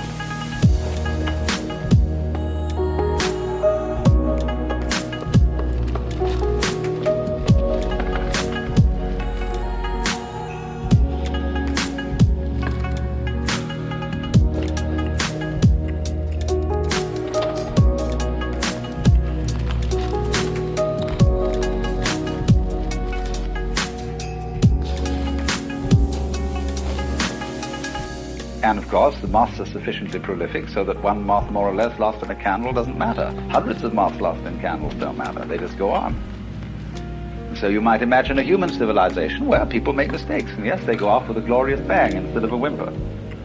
And that's that. They wouldn't worry. They'd live magnificently. But we can't possibly go back and do that. You can't on purpose give up self-consciousness. You can't give up worrying. You can't give up thinking about yourself. And above all, you're terrified to live spontaneously, because you might do something wrong. However, the center of Zen training is to live spontaneously. And this is why it's so fascinating to many Western people, especially Western intellectuals, who are overburdened with self-consciousness.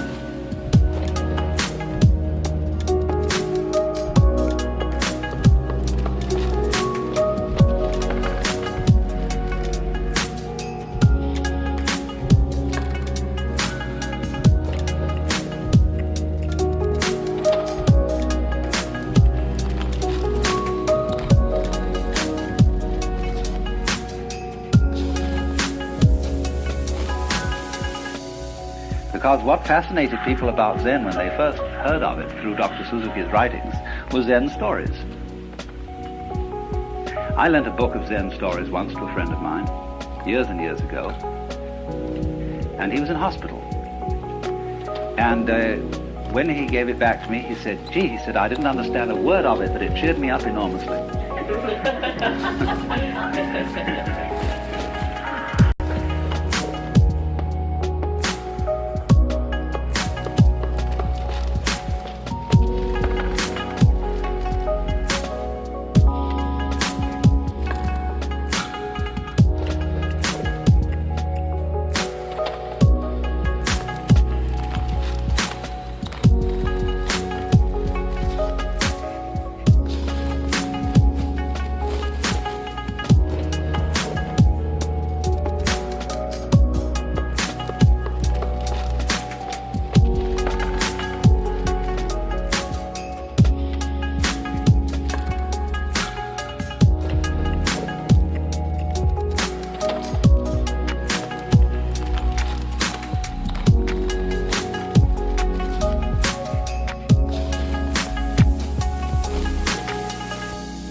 So Zen, the literature of Zen, especially the literature of Zen in its early days, in the Tang Dynasty in China, we'll say a literature that runs from approximately 700 AD to 1000 AD.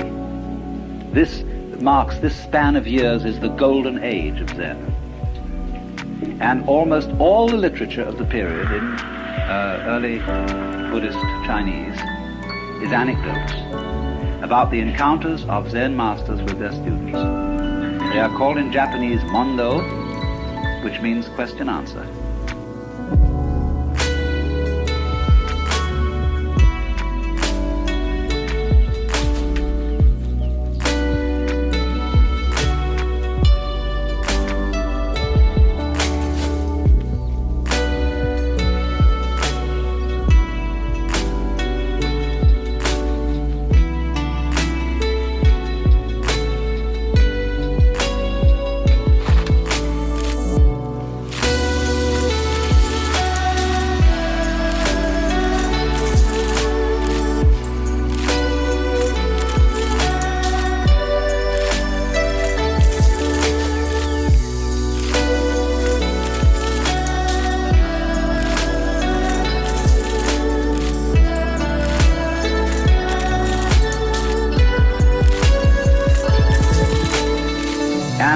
It appears that the way of studying Zen in those days was rather unlike the way of studying it now.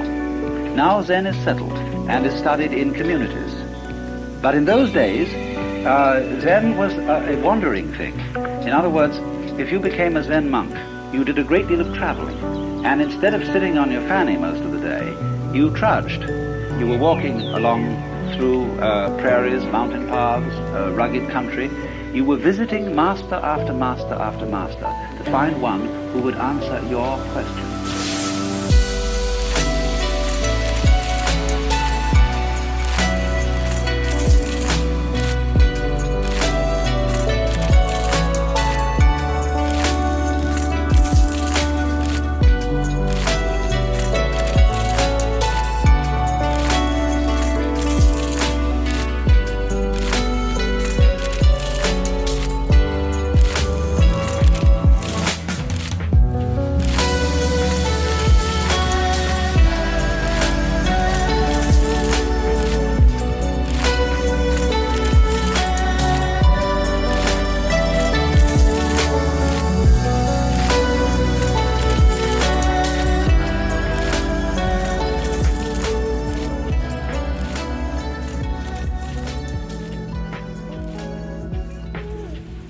Now, in a very natural way, supposing a person is questing, you are a seeker.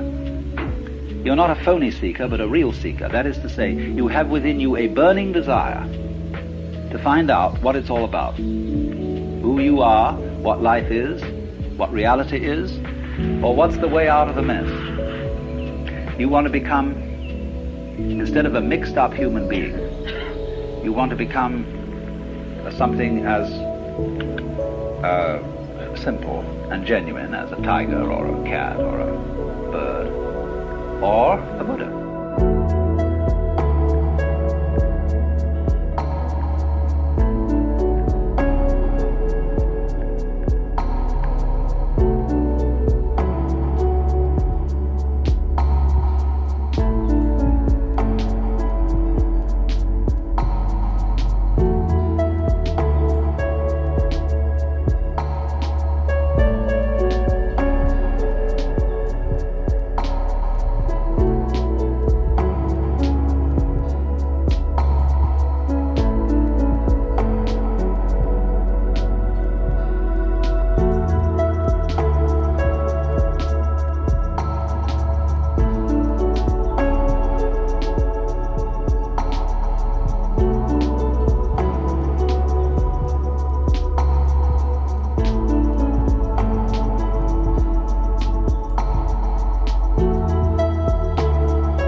So, those monks used to wander and wander and wander in search of a man who would answer the question. So one of the first stories is that when Bodhidharma, or Dharma, who you see all over Japan as the man with big eyes, a bushy beard, usually dressed in red with no legs, he came to where Bodhidharma was meditating and said, "Master, I have no peace of mind.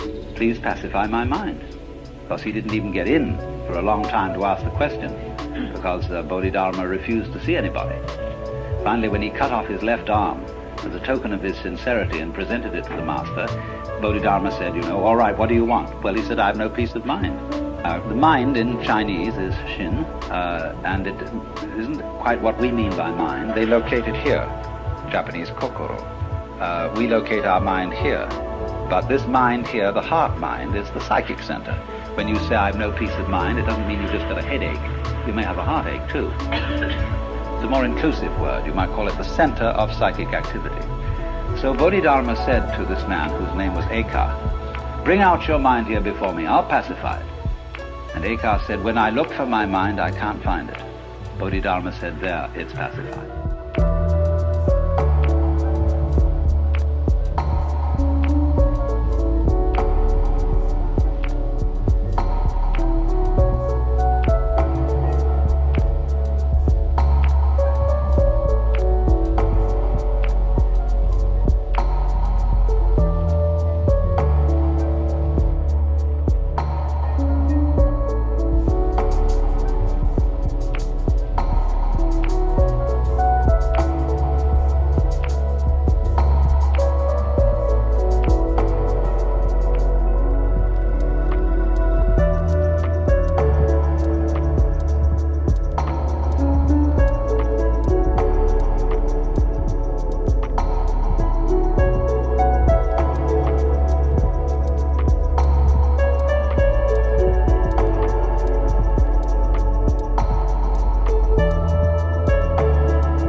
This answered Eka's question. And all Zen is stories like that. Now, one thing I must tell you about these stories, they are of the same nature as jokes. And that is to say, a joke is told with the object of making you laugh. Laughter is not an intellectual thing, it is an emotional reaction. And the point is the emotional reaction. If therefore a joke is explained to you, you may laugh out of politeness, a throaty laugh, but you will not laugh spontaneously, a belly laugh. Now, the object of Zen stories is not to produce laughter, but to produce awakening, clarification, enlightenment, or what is called in Japanese, satori. Satori is like laughter, something that happens suddenly. You don't, as a rule, slowly begin to laugh and then laugh louder and louder. Because you see a joke instantly. A joke is always a matter of an aha. So in the same way, these stories are intended to produce an aha reaction in you of, oh, but I see, now it's clear.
And really, they don't contain any information.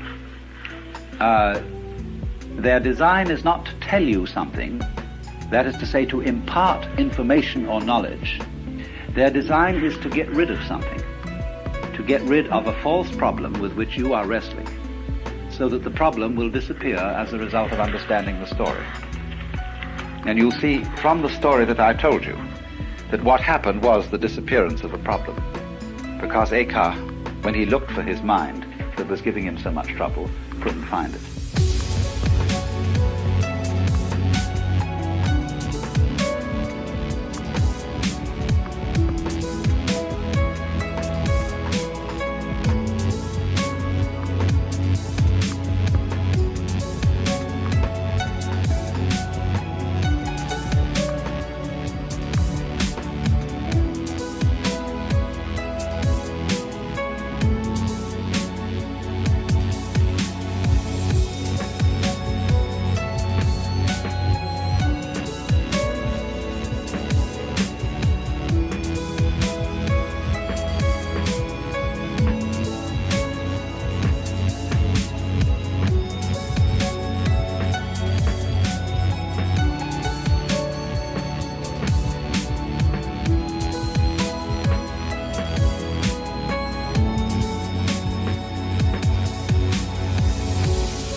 Now then, these stories go on in the most amazing ways. And I might retail a few, although some of them may be familiar to you. I'll try and choose ones that are probably less familiar.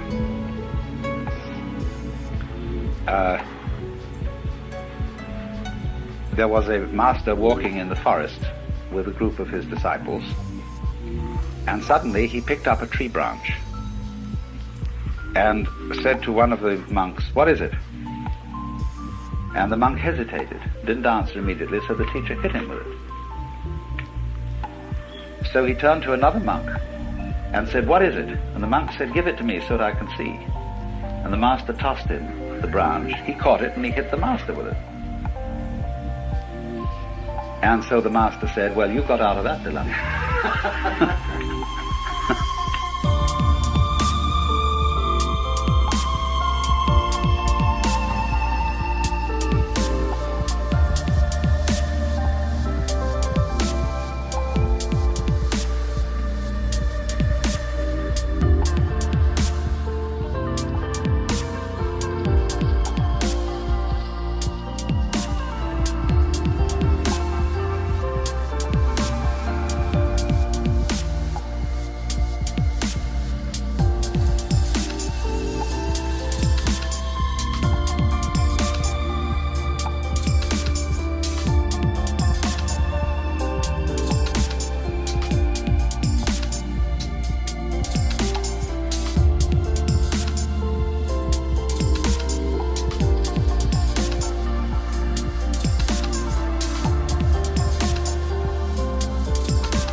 There was another occasion when an officer of the army came to a Zen master and said, "Sir, I've heard a very strange story and I want to know your answer to it.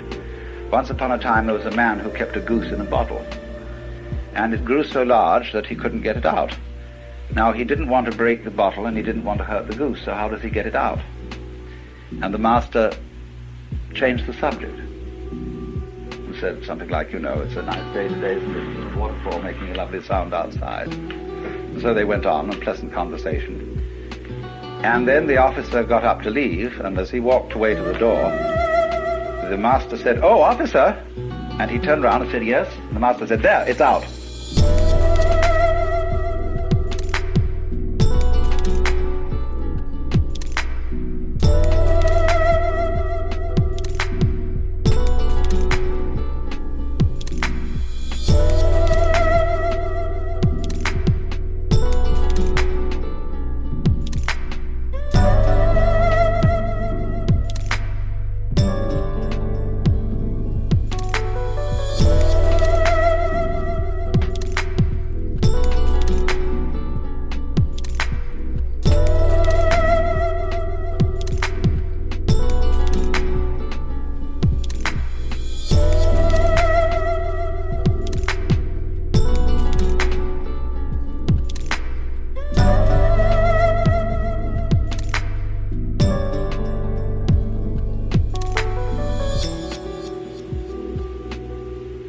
Another time, there was a famous master called Suibi.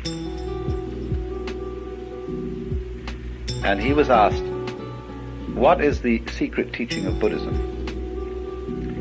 And he was asked this in the lecture hall, where other monks were studying. And he said, "Wait till there's no one around and I'll tell you."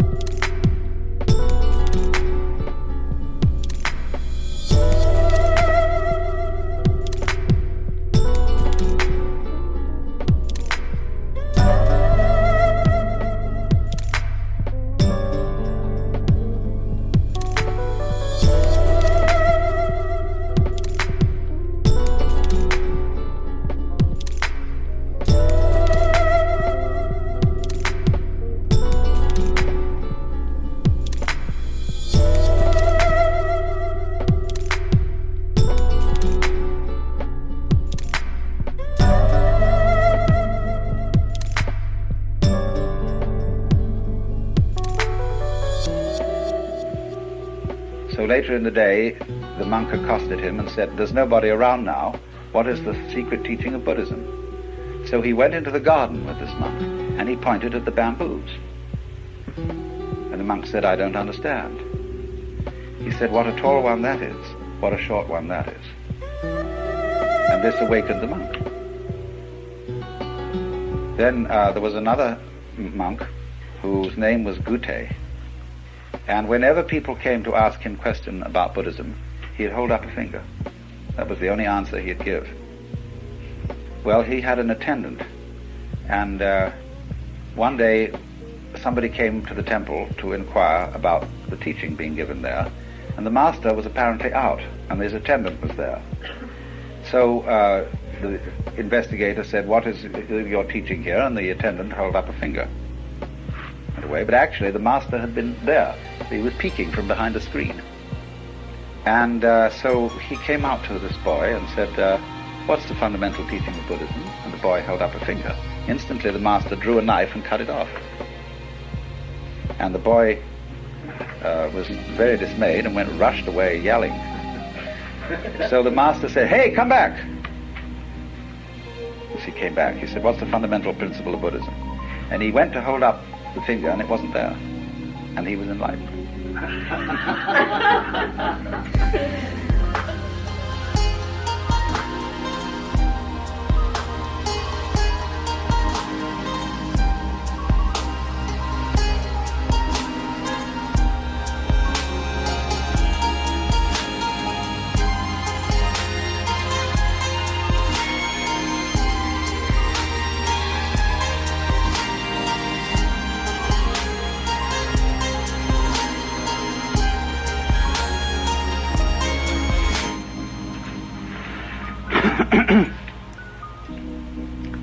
There is a Chinese god whose name is Pingting, and this is the god of fire. And there was a monk who was traveling, and he came to a new master. He had been to someone else, and he said, "Well, who did you study with before you came to me?" Or he said, "I studied with so-and-so." He said, "What did he teach you?" Well, he said, "When I asked about the fundamental meaning of Buddhism, he answered me, 'Ping-ting comes for fire.'" Well, the master said, "That was an excellent answer, but I bet you didn't understand it." "Oh yes," he said, "I understood it, because Ping-ting is the god of fire. And when, if Ping-ting should ask for fire, that would be like me asking about Buddhism, because I'm really a Buddha already."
Master shook his head. I said, "I knew it." He said, "You missed the point completely." Well, he said, "Well, how would you deal with it?" The master said, "You ask me." So the monk said, "What is the fundamental principle of Buddhism?" And the master said, "Ping-ting comes for fire." And the monk got the point.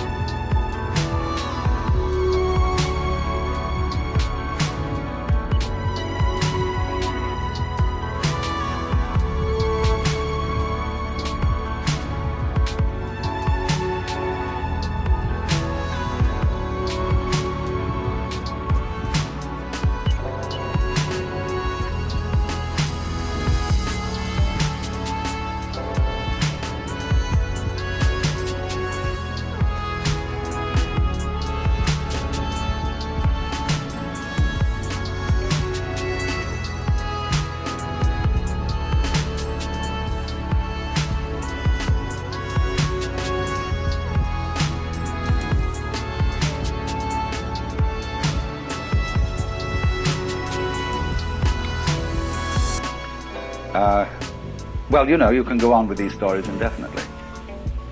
And, but you'll notice certain dynamics in them. They require, as a rule, a solution to a dilemma. Or they do something that creates what we would call a state of blockage. When you're posed with something completely unusual, and you don't know how to react to it in a normal, automatic way.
You see, if somebody says to you in the street, "Good morning," you say "Good morning," and you're not being spontaneous, you're being merely automatic.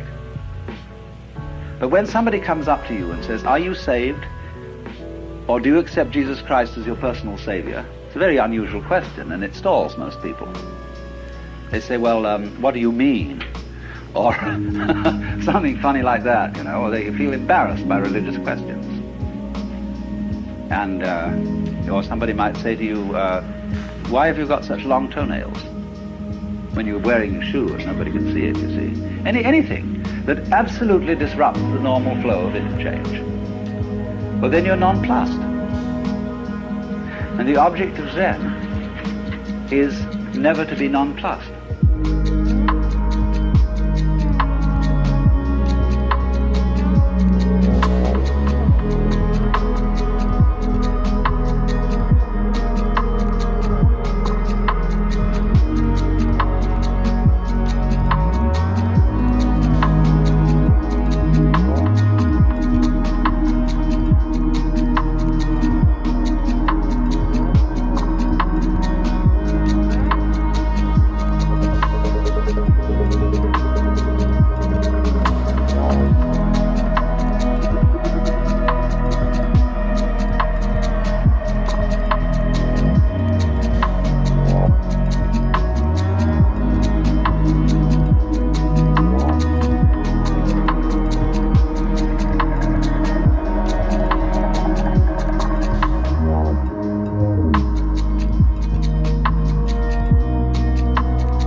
That's, you see, to be nonplussed is the real meaning of the Buddhist doctrine of what's called bonno in Japanese, which means entanglements or defilements, or attachments, we might call them. Worldly attachments. It is not a worldly attachment in Buddhist philosophy to enjoy dinner. That is natural, you see. It is not a worldly attachment to need to sleep. That is perfectly natural. But it is worldly attachment to be sticky. That's to say, to be like a wheel that sticks on the axle and squeaks.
So we are sticky.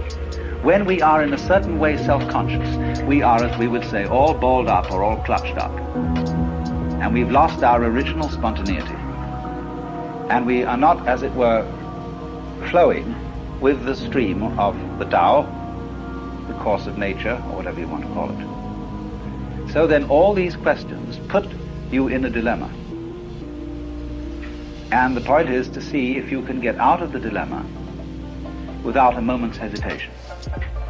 That doesn't mean doing it quickly, necessarily, because if you're in a hurry to give a quick answer, that itself is a form of blockage. You should all read in this connection a translation in Suzuki's book Zen and Japanese Culture of a letter written by Takuan, who invented pickled radishes. I told you about, you know. Those yellow daikons are called Takuan after this man. And he wrote a letter on the art of swordsmanship, where he explains the necessity of spontaneity in fencing is that if you have to stop to think about how you're going to respond to a certain kind of attack, it's too late. You'll be dead.